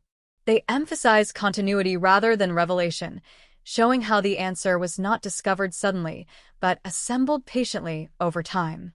The message is clear. This is not a guess. It is the result of persistence. The defense counters with doubt, questioning the reliability of recollections, the integrity of evidence, the motivations of investigators. They remind the court how easy it is to reinterpret the past once a suspect is named. They paint familiarity as coincidence, access as circumstance. Their goal is not to prove innocence outright, but to erode certainty, grain by grain. Outside the courtroom, the town listens, reacts, argues. Social media becomes a battleground of opinion, fact tangled with emotion. Some demand justice at any cost. Others warn against rushing to judgment. The case exposes fault lines that had little to do with the crime itself, revealing how differently people understand truth, trust, and accountability. For the family, the process is exhausting. Each day brings a new reminder of what was lost, what cannot be recovered. Yet there is also a strange steadiness now, a sense that the story is finally being told out loud, no longer confined to whispers and speculation. Whatever the outcome, the silence that once defined their lives has been broken. As the proceedings continue, one reality becomes unavoidable. Solving a cold case does not rewind time. It does not restore innocence to a town or heal every wound it reopened. It simply forces a reckoning, compelling everyone involved to confront the uncomfortable truth that some crimes do not fade, no matter how long they are left unanswered. The case moves forward, heavy with consequence, carrying with it 3 decades of waiting. The mystery that once haunted the town has given way to something more complex, more unsettling. Not the question of who did it, but how it was possible for the truth to live among them for so long, unnoticed, unchallenged, protected by the simple, dangerous power of trust. The trial stretches time in a way the town has not felt since the days when the girl's face stared out from every flyer and television screen. Hours feel like days. Days feel like echoes of the same moment repeating, each testimony reopening a door that many had tried to seal shut forever. Inside the courtroom, the air is controlled, conditioned, stripped of anything unnecessary. Outside, the weight of what is happening presses against the building, felt in the way people speak more quietly, the way they linger a little longer before going home. Witnesses take the stand one by one, their voices carrying fragments of a shared past. Some speak with certainty, others with hesitation, aware that memory is no longer a private thing but a public instrument, tuned and examined for flaws. The prosecution moves carefully, anchoring each account to documentation, to dates and records that do not rely on recollection alone. They know that nostalgia can be dangerous here, that emotion without structure invites doubt. When the family friend's name is spoken aloud in court, it still sounds foreign, as if it belongs to someone else entirely. The prosecutor does not dwell on shock. There is no need. The facts are enough. Access is outlined. Opportunity is traced. The rhythm of ordinary interactions is reframed as a pathway, showing how familiarity allowed movements that would have alarmed anyone else. The narrative is not dramatic. It is methodical. That restraint gives it power. Physical evidence is presented with quiet authority. Experts explain processes that did not exist when the crime first occurred, translating science into language the jury can hold. DNA probabilities are expressed carefully, not as absolutes, but as likelihoods that grow stronger when aligned with everything else. The defense challenges each conclusion, probing margins of error, suggesting contamination, reminding the court how fragile old evidence can be. The experts respond without defensiveness, acknowledging limitations while standing by their results. It becomes clear that this case does not hinge on one piece of proof, but on convergence. The most difficult moments come when witnesses describe the girl herself, not as a victim, but as a presence. Her habits, her routines, the small details that once felt insignificant now carry unbearable weight. The courtroom listens as if holding its breath, aware that these memories are being offered not for sympathy, but for context. To understand how the crime fit into the ordinary flow of life, how it exploited predictability rather than chaos. The defense introduces alternative explanations, shadows meant to blur the outline the prosecution has drawn. They point to other individuals once questioned, to rumors that circulated briefly before fading. They suggest that investigators, driven by the pressure to resolve a notorious case, may have narrowed their focus too tightly. The implication hangs in the air that persistence can sometimes become fixation. The prosecution counters not with denial, but with documentation, showing how each lead was revisited, how each alternative was eliminated by evidence rather than assumption. As days pass, the town's relationship with the trial grows complicated. People attend sessions out of obligation, out of curiosity, out of a need to witness history unfolding. Others avoid the courthouse entirely, unable to reconcile the person they knew with the person described inside. Conversations fracture. Some feel vindicated, others defensive. The case forces everyone to examine their own instincts, their own capacity for denial. The family sits through it all, absorbing testimony with a stillness that feels almost unreal. They have waited so long for this moment that there is no room left for surprise, only endurance. Each detail confirms what they have already been told, yet hearing it aloud, under oath, gives it a permanence that private briefings never could. The past is no longer fluid. It is being fixed into record. When the suspect takes the stand, the courtroom shifts. This is the person whose presence once blended seamlessly into the background of family gatherings and community events. Now, every gesture is scrutinized, every pause interpreted. The testimony is controlled, carefully phrased, designed to project reasonableness. The defense guides the narrative, emphasizing years of cooperation, the absence of prior suspicion, the lack of direct eyewitnesses. The strategy is clear: normalize, humanize, complicate. Cross-examination strips away that control piece by piece. The prosecutor does not accuse. They ask.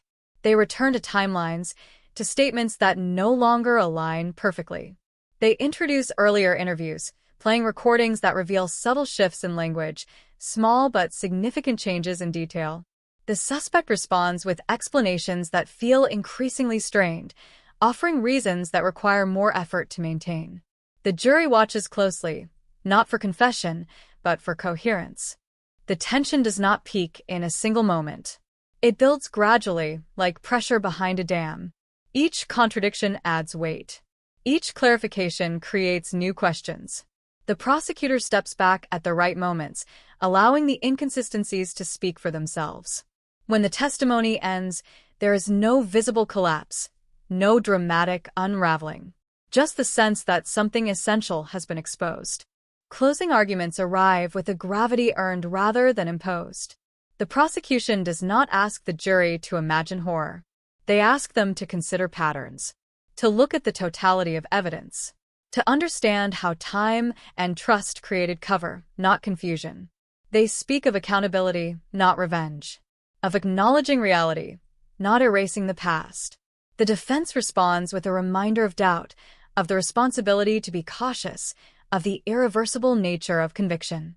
They argue that suspicion, no matter how compelling, is not certainty. The jury is sent to deliberate, and the town holds its breath again, just as it did 30 years ago, though for different reasons now. The weight feels heavier because there is something to lose. Not just freedom or punishment, but the fragile sense of resolution that has begun to take shape. People pace. They check their phones. They speculate quietly, aware that whatever the verdict, it will reverberate far beyond the courtroom. When the jury returns, the room is silent in a way that feels deliberate, almost respectful.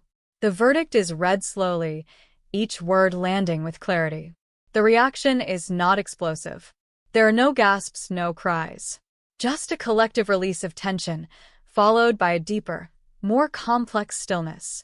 Justice, when it comes after so long, does not arrive with celebration. It arrives with gravity. The family absorbs the outcome without visible reaction. They have learned that no decision can give them back what was taken. What it offers instead is acknowledgement. Confirmation that their waiting was not in vain, that the truth, however painful, was worth pursuing. Across the room, the person once known as a family friend stands defined not by who they were to the town, but by what the evidence has shown. Outside, the news spreads quickly, reshaping conversations yet again. Texas cold case resolved after 30 years. The words feel final, even as the emotional consequences are anything but. Some feel relief. Others feel sorrow. Many feel both. The town will not return to what it was before, but it will move forward with a clearer understanding of what it carries. As the courthouse empties and the sun dips low, the story that haunted this place for decades settles into history, no longer a question mark, but a cautionary truth. The silence that once protected the past has been broken, replaced by a reckoning that will echo long after the verdict fades from headlines. And in that echo lives a reminder the town will never forget, that the most dangerous secrets are often the ones that feel safest, wrapped in familiarity, waiting patiently for time to run out. The verdict does not close the story the way people expect it to. It does not snap the past shut or draw a clean line between what was and what is. Instead, it loosens something that has been held too tight for too long. In the days after the trial, the town moves as if recovering from a long illness, cautious, uncertain, aware that strength has returned but stability is not. People go back to work, to school, to routines that once felt automatic, now carrying the quiet awareness that normalcy is something constructed, not guaranteed. Inside the family home, the silence feels different. For decades it had been filled with questions, with imagined scenarios looping endlessly in the mind. Now those questions have answers, and the answers occupy space. Photographs that once felt accusatory now feel fragile. The room where she grew up holds both memory and proof, layered together in ways that cannot be separated. The family discovers that resolution does not erase grief. It sharpens it, gives it edges that certainty never dulls. They speak privately about moments they avoided before, about the early days when hope still felt rational, about the night when hope collapsed into something heavier, something permanent, about the years that followed, marked by birthdays that arrived without celebration, by holidays rearranged around absence. Knowing who did this does not restore those years. It only reframes them, transforming unanswered pain into something heavier, something that must now be carried with intention. Across town, conversations take on a reflective tone. People revisit their own memories of the family friend, replaying interactions with new awareness. Casual jokes, offers of help, familiar gestures that once signaled kindness now feel ambiguous, their meaning rewritten by what has been proven. There is discomfort in this reevaluation, a resistance to accepting that danger wore such an ordinary face. Many struggle with the idea that they missed something obvious.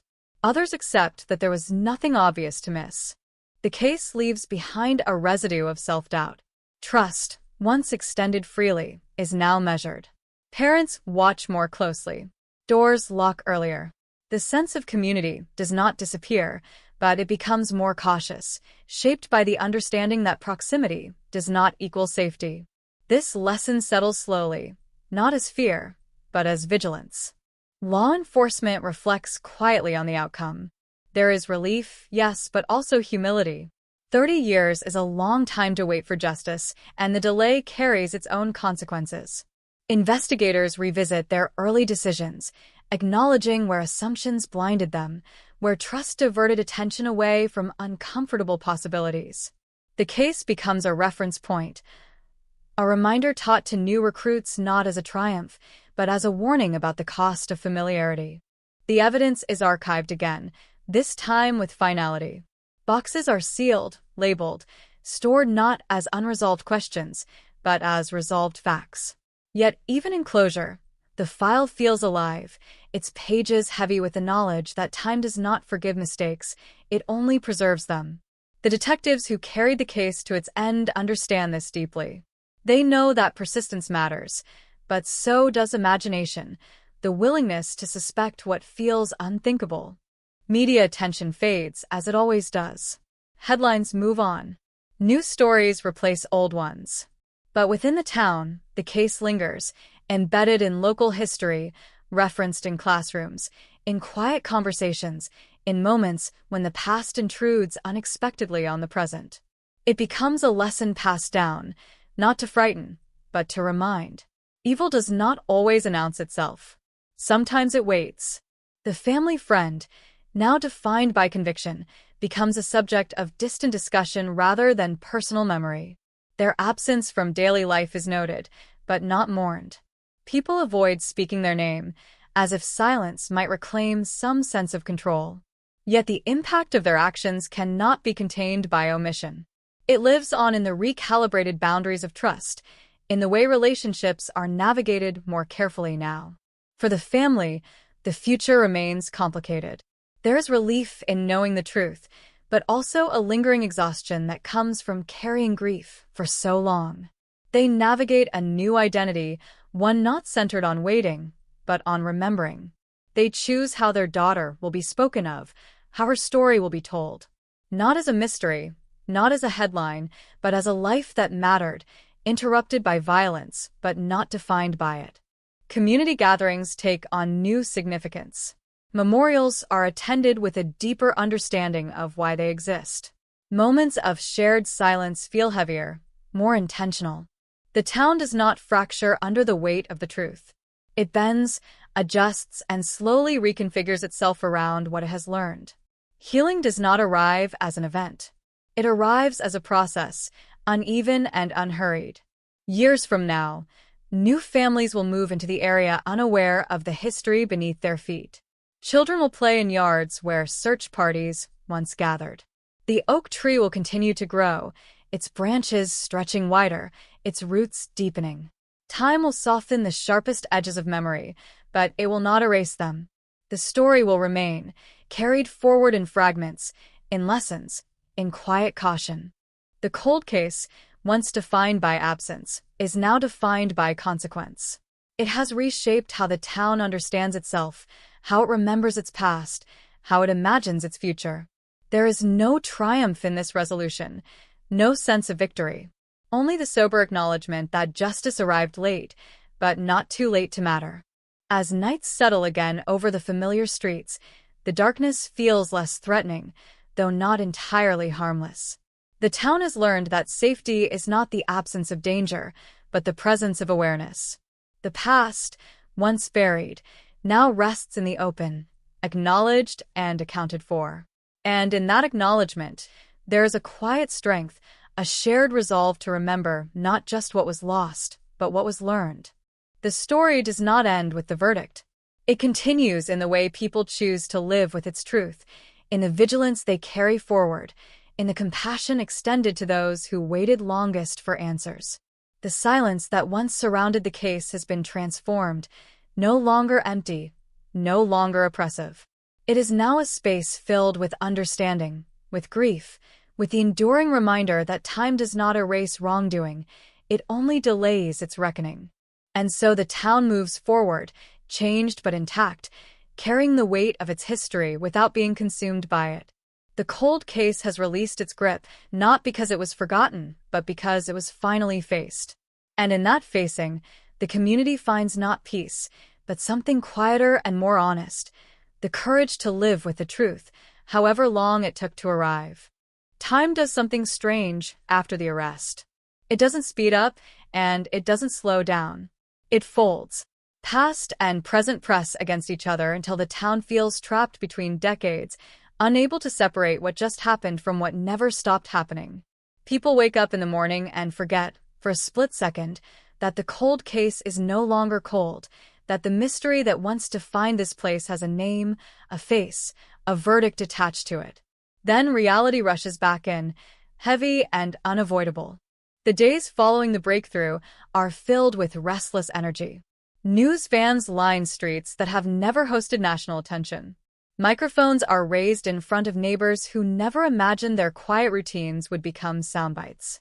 Everyone has something to say, and at the same time, no one knows the right words. The story is no longer abstract. It has teeth now. It bites into memory, into trust, into the carefully curated version of the past people carried for 30 years. Inside the police department, the atmosphere is tense but controlled. Detectives move through hallways with a sense of gravity that has nothing to do with celebration. This is not victory. This is confrontation. Files that once gathered dust are reopened, their contents suddenly alive again. Reports written by men who retired decades ago are reread with new eyes. Small details, once dismissed as irrelevant, now pulse with meaning. A time stamp, a phone call, a witness statement that felt insignificant until it wasn't. The breakthrough forces everyone to ask the same question: how did this stay hidden for so long? The answer is not simple, and it is not comparable. It lives somewhere between limited technology, misplaced trust, and the human tendency to look away from what feels too close. Back then, DNA databases were shadows of what they are now. Evidence was stored, not analyzed. Leads were followed until they reached familiar faces, then quietly abandoned. Suspicion has always struggled against familiarity, and familiarity usually wins. The suspect's name spreads through the town like a low-frequency hum. It doesn't explode. It seeps. People repeat it cautiously, testing how it feels in their mouths. Some react with disbelief. Others with a grim recognition that settles deep in the gut. This was someone who attended barbecues, who waved from driveways, who stood in family photos at the edge of the frame. Someone trusted enough to be invisible. For the victim's family, the days blur together. Interviews are requested, condolences offered, apologies spoken by people who feel complicit without knowing exactly why. The family listens, nods, responds when necessary. Inside, they are recalibrating their entire understanding of the past. Every memory now has a shadow. Every kindness once offered by the family friend feels contaminated, recontextualized by what is now known. They revisit moments they had sealed away. The last time she was seen alive. The search that followed. The early theories that led nowhere. Back then, hope felt like a rope thrown into darkness. Now that rope has pulled something back, but what it retrieved is not relief. It is weight. Truth does not float. It sinks and it pulls everything else down with it. The media calls it a breakthrough. A triumph of modern forensics. A testament to persistence. Those words echo loudly on television screens, but inside the town, they land softly, almost awkwardly.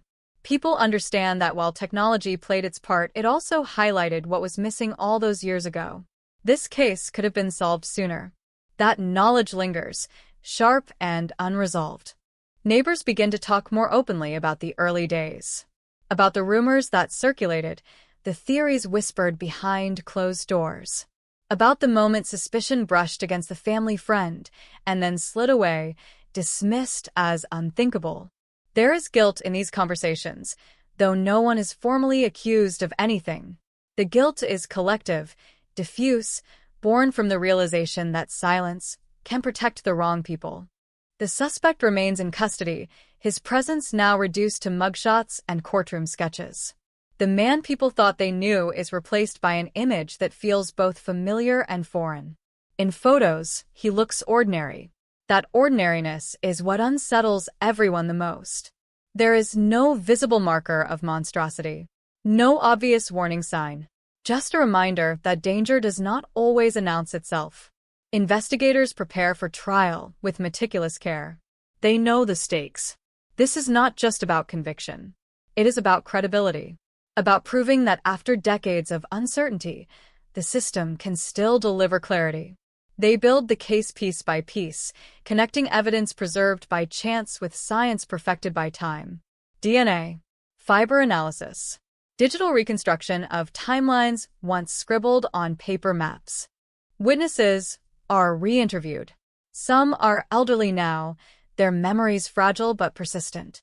Others are no longer alive, their absence a quiet reminder of how much time has passed. Each statement carries the weight of years, of lives lived under the shadow of an unanswered question. Testimony becomes an act of endurance, a final contribution to a story that refused to stay buried. The town watches from the sidelines as legal proceedings unfold. Court dates are marked on calendars. Discussions spill into diners and grocery store aisles. Everyone becomes an amateur analyst, dissecting evidence, speculating on outcomes. But beneath the surface, there is a shared anxiety. What if this falls apart? What if the truth slips away again, just when it feels close enough to touch? At night, the streets are quieter than usual. Porch lights stay on longer. Windows glow with the blue light of televisions tuned to news coverage. People sit with their thoughts, replaying the story as it is told and retold. Some feel anger, others sadness, others a strange, disorienting relief. The mystery that once haunted their sleep has changed shape. It no longer asks who did this. It asks how everyone missed it. The victim's name is spoken more frequently now, not as a missing person, but as a person remembered. Photos circulate. Stories emerge about her laughter, her plans, the life interrupted. She becomes more than a case file, more than a symbol. She becomes present again, and that presence sharpens the pain even as it restores her humanity. The cold case, once frozen in uncertainty, is now thawing rapidly, releasing everything trapped inside it. Grief, regret, accountability. The process is messy, uneven, and emotionally expensive. There is no clean transition from mystery to resolution. Only a long, uncomfortable crossing where the past insists on being felt in full. As the trial approaches, the town braces itself. Not for closure, but for confrontation. With facts. With failures. With the unsettling truth that evil can hide in plain sight for decades, sustained not by brilliance, but by proximity. By the simple fact of being known. The story has shifted, but it has not softened. If anything, it has grown heavier. The weight of knowing presses harder than the weight of not knowing ever did. And as everyone waits for the courtroom doors to open, there is a shared understanding, unspoken but undeniable. Whatever happens next, nothing will return to how it was. The cold case is cracked, and the sound of it breaking is still echoing through the town. The courtroom does not feel like the end of a journey. It feels like another corridor, narrow and unforgiving, where every step echoes louder than expected. Wooden benches creak under the weight of bodies carrying 30 years of questions. The air is dry, conditioned, almost sterile, yet thick with anticipation. This is where the cold case, once a headline frozen in time, is forced to breathe again under fluorescent lights. When the suspect is let in, there is no collective gasp, no dramatic outburst. Just a subtle shift in posture across the room. Spines straighten, arms cross, eyes narrow. People search his face for something they recognize from memory, some trace of the man they once trusted.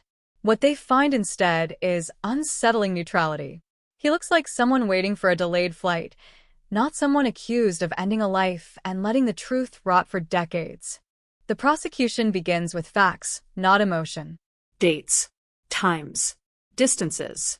They speak carefully, as if the past might shatter if handled too roughly. 30 years ago, a young woman vanished. 30 years ago, a community searched and came up empty. 30 years ago, evidence was collected, boxed, and shelved. Each sentence lands with a dull thud, not because it lacks impact, but because everyone already knows the outline of this story.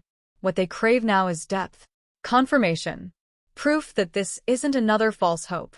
Then the evidence appears, projected onto screens large enough for the back row to see. Fibers were covered from clothing. DNA profiles that did not exist when the crime was committed. Charts explaining how science caught up with silence. The language is clinical, but the implications are anything but. This is the moment where time collapses, where a decision made in the dark decades ago collides with technology sharpened by progress.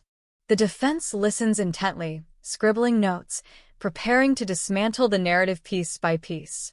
They remind the jury of the distance between probability and certainty. They emphasize the gaps created by time. Evidence degraded. Memories altered. Witnesses influenced by years of media coverage. Their tone is calm, methodical, almost soothing. It is designed to slow the momentum, to reintroduce doubt into a story that suddenly feels too neat. Witnesses take the stand one by one, each carrying their own version of the past. Some speak with confidence, voices steady despite trembling hands. Others hesitate, pausing as if searching for the correct version of events buried beneath layers of recollection. The defense probes gently, then sharply, highlighting inconsistencies, questioning motives, suggesting contamination of memory. The past, once static, becomes fluid again. One witness describes the family friend as he was then. Helpful, present, trusted. The word, trusted, hangs in the air longer than intended. It draws a reaction from the gallery, a ripple of discomfort. Trust is no longer a neutral concept here. It is evidence, motive, and weapon all at once. The prosecution leans into that discomfort, framing proximity as opportunity, familiarity as camouflage. The victim's family sits together, hands clasped, eyes fixed forward. They have waited decades for this room, this moment, yet being here feels surreal. Justice, when it finally arrives, does not resemble the imagined version. It is slower, quieter, more procedural. There are no answers shouted from rooftops, only statements entered into record, subject to objection. Outside the courthouse, the town gathers in fragments. Some watch live coverage on their phones.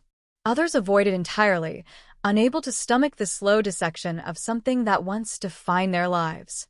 Conversations are hushed, cautious. People choose their words carefully, aware that every opinion feels heavier now, more permanent.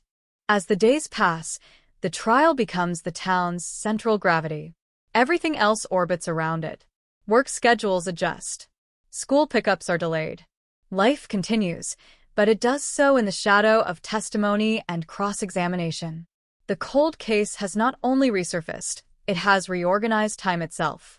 Experts take the stand to explain the science that reopened the investigation.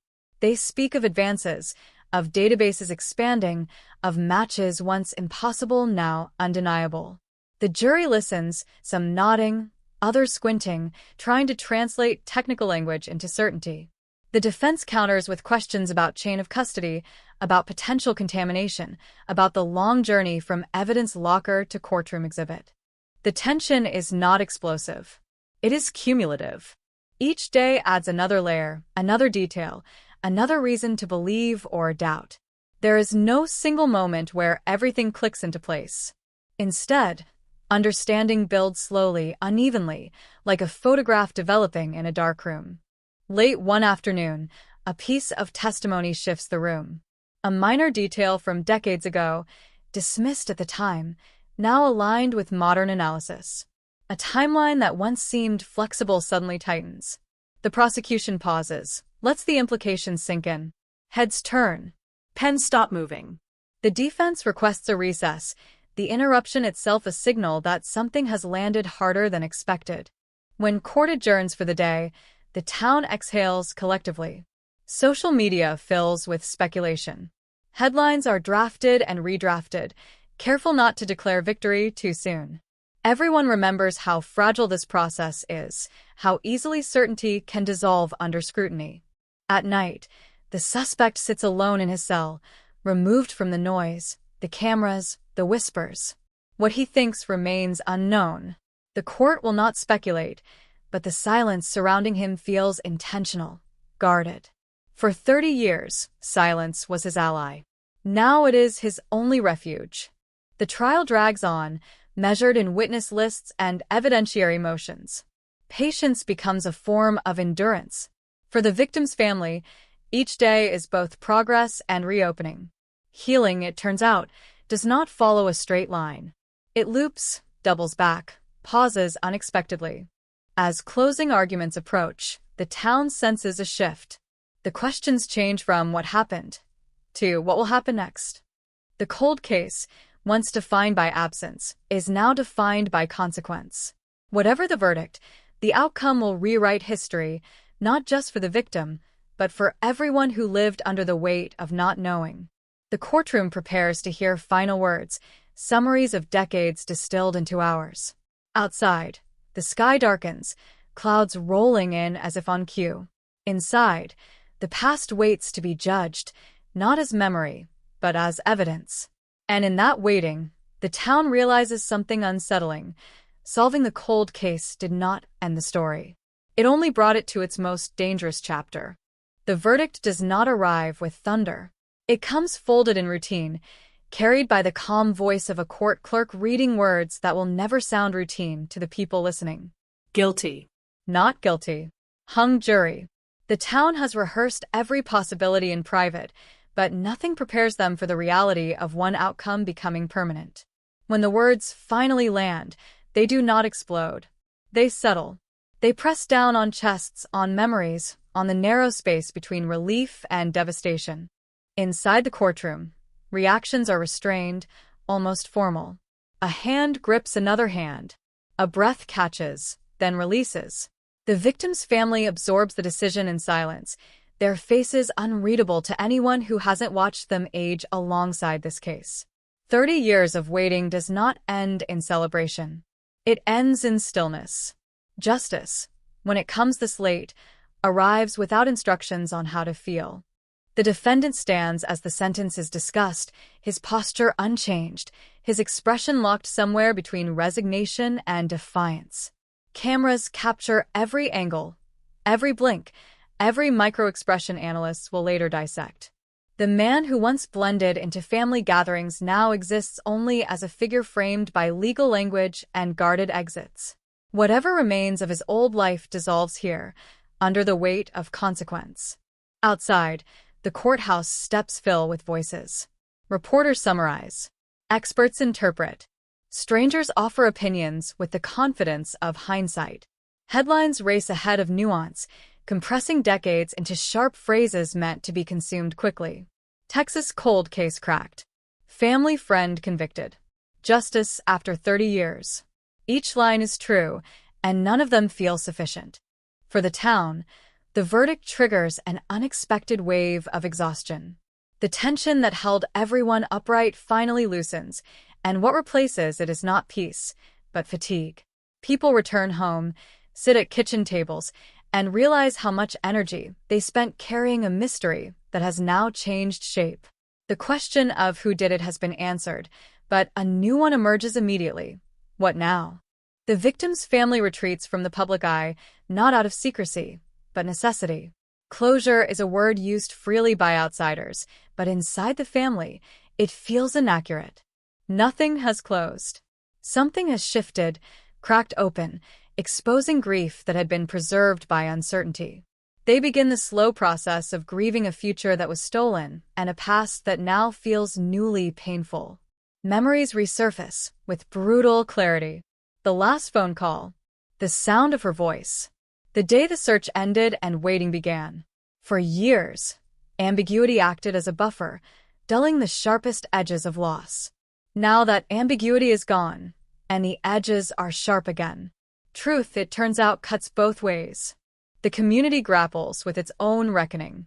Conversations turn inward. People revisit old assumptions, old judgments, old moments when something felt wrong but was easier to ignore. The verdict does not accuse the town directly, but it implicates everyone indirectly. This crime survived for decades not because it was invisible, but because it was inconvenient to confront. Local officials speak about lessons learned, about reforms, about commitment to never letting another case go cold like this one. The words sound appropriate, necessary even, but they struggle to compete with the weight of what already happened. Promises aimed at the future do little to soothe the damage etched into the past. The police department conducts its own internal review, quiet and methodical. They analyze the original investigation, not to assign blame, but to understand failure. Where leads stalled, where assumptions replaced evidence, where proximity was mistaken for safety. The cold case becomes a case study, a cautionary tale taught to new recruits who were not born when the crime occurred. Media attention slowly shifts, as it always does. National crews pack up their equipment. The story recedes from headlines, replaced by the next shock, the next tragedy. But locally, nothing recedes. The verdict does not fade. It embeds itself into the town's identity, a permanent reference point for conversations about trust, justice, and time. At night, the town sounds the same as it always did. Crickets. Distant traffic. Wind moving through trees that witnessed everything and said nothing. But the silence feels altered. It no longer carries a question. It carries an answer, and that answer echoes differently in every home. The victim's name is engraved now, not just in memory, but in public record, in legal precedent, in the narrative of a town forced to look at itself honestly. She is no longer a missing person. She is a person whose absence reshaped lives, whose story refused to disappear, whose truth waited patiently for science and courage to catch up. The defendant begins his sentence, his world reduced to routines dictated by walls and schedules. For him, the future is defined. For everyone else, it remains uncertain. There is no roadmap for life after a cold case is resolved. No guidebook for reconciling relief with regret, justice with loss. Some residents feel safer now, convinced that accountability restores order. Others feel more uneasy than before, aware that danger wore a familiar face for decades without detection. Trust, once broken at this scale, does not repair easily. It frays at the edges, requiring time and honesty to rebuild. The cold case, now officially closed, refuses to behave like a closed chapter. It lingers in classrooms where teachers reference it cautiously, in living rooms where parents lock doors a little earlier, in conversations where the phrase, "you never really know someone," carries more weight than it used to. As months pass, anniversaries take on new meaning.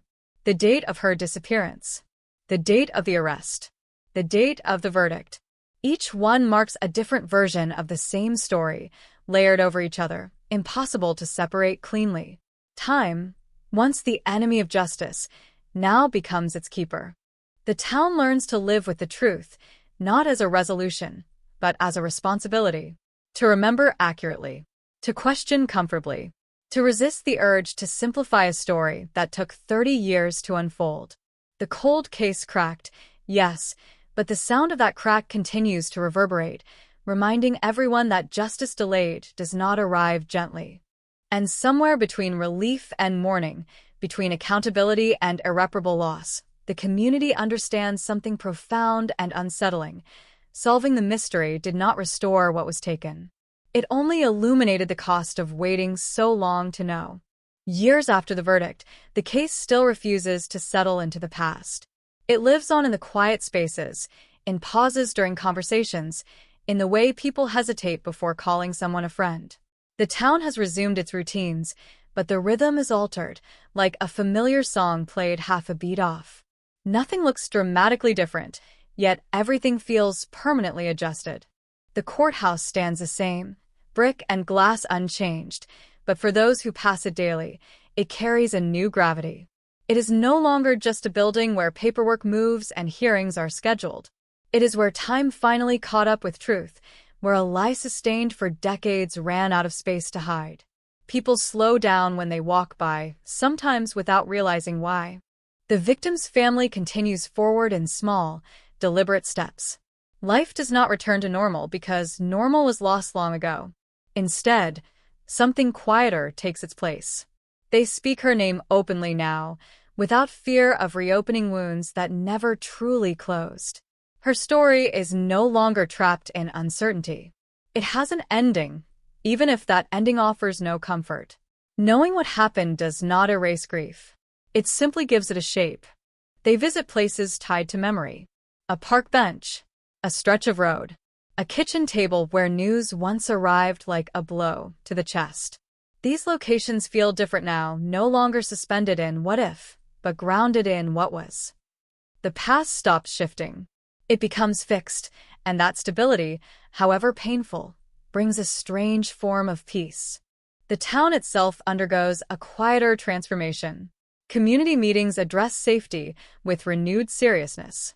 Cold case units receive more funding, more attention, more patience. The story becomes a reference point, cited whenever someone suggests that time erases crimes. It doesn't. It preserves them, waiting for the moment when someone finally looks hard enough. Older residents speak about the case differently now. Before, it was a mystery, an unresolved tragedy. Now, it is a lesson. They talk about the danger of assumptions, about how evil does not always arrive loudly. Sometimes it sits beside you at a family gathering. Sometimes it smiles. Sometimes it stays. Younger generations grow up hearing fragments of the story, filtered through parents and teachers who choose their words carefully. They learn that justice is not guaranteed, that it requires persistence, skepticism, and courage. The cold case becomes part of local folklore, but unlike legends meant to entertain, this one exists to warn. The convicted man fades from public attention, his name appearing only occasionally in legal documents or anniversary articles. Prison absorbs him into anonymity. For the town, he is no longer the center of the story. He is a footnote, a grim example of how long a lie can survive when protected by proximity and trust. What remains central is the question the case leaves behind. Not who did it. That has been answered. The question is how it was allowed to happen and how it remained unresolved for so long. That question has no single defendant. It points outward, then inward, forcing uncomfortable reflection. Police officers who worked the original investigation are long retired, some deceased. Their reports remain, frozen snapshots of a moment when information was incomplete and pressure was immense. Modern investigators read those reports with empathy and frustration, aware that hindsight sharpens judgment unfairly. Still, the gaps are impossible to ignore. The missed opportunities, the assumptions that closed doors too early. Technology continues to advance, and with it, hope for other cold cases waiting in evidence lockers across the country. This case becomes proof that answers can arrive decades late, that patience and preservation matter. Families elsewhere watch closely, drawing cautious optimism from a story that ended not with disappearance, but with accountability. Yet optimism remains restrained. Everyone involved understands that this outcome was rare. Many cold cases will never break. Many families will never know. That reality tempers celebration, replacing it with a sober respect for how fragile justice can be. On anniversaries, local news runs brief segments. A reminder, a reflection. The tone is quieter now, less urgent, more contemplative. The shock has passed. What remains is a shared understanding that some stories do not end when the cameras turn away. They continue, shaping behavior, influencing choices, altering trust. At night, the town still sleeps, but sleep comes differently for those who lived through the uncertainty. The fear that once lingered without a face has been replaced by something more complex. Awareness. A knowledge that danger is not always external, not always obvious. This awareness does not paralyze. It sharpens. The victim's legacy becomes one of presence rather than absence. Scholarships are named. Memorials established. Not grand monuments, but small gestures woven into daily life. Her name is spoken in classrooms, at ceremonies, during moments of remembrance. She is no longer defined by how she died, but by how deeply her life and loss impacted others. The cold case, now officially closed, continues to echo beyond legal definitions. It influences how evidence is stored, how tips are handled, how investigators are trained to resist comfort and convenience. It stands as a reminder that truth does not expire, even when buried under years of silence. People still ask themselves how they would have acted differently, knowing what they know now. Would they have questioned sooner? Spoken up louder? Trusted their instincts more? These questions have no answers, only implications. They shape future decisions, encouraging vigilance where there was once complacency. In quiet moments, the town reflects on how easily normalcy can coexist with horror, how routines can continue uninterrupted while something unspeakable hides just beneath the surface. This realization does not destroy community. It refines it, forcing a more honest version of togetherness. The story ends without a sense of finality. There is no cinematic fade-out, no triumphant closing line. Life continues, complicated and imperfect. Justice was served, but it arrived late, carrying the weight of everything it could not undo. And that is the final truth of this cold case. It cracked, yes. It revealed its secrets under the pressure of time and persistence. But the sound it made when it broke still lingers, a low echo reminding everyone who hears it that some mysteries, once solved, do not bring peace. They bring responsibility. Responsibility to remember accurately, to question familiarity, to protect truth, even when it is uncomfortable. The case is closed on paper, archived in databases, cited in textbooks. But in the town where it began, it remains open in a different way, living on as a warning, a memory, and an enduring scar. The mystery is gone. The absence is not. And in that space between knowing and healing, the community carries forward, forever changed by the cold case that waited 30 years to speak, and spoke at last with a voice that could never be unheard.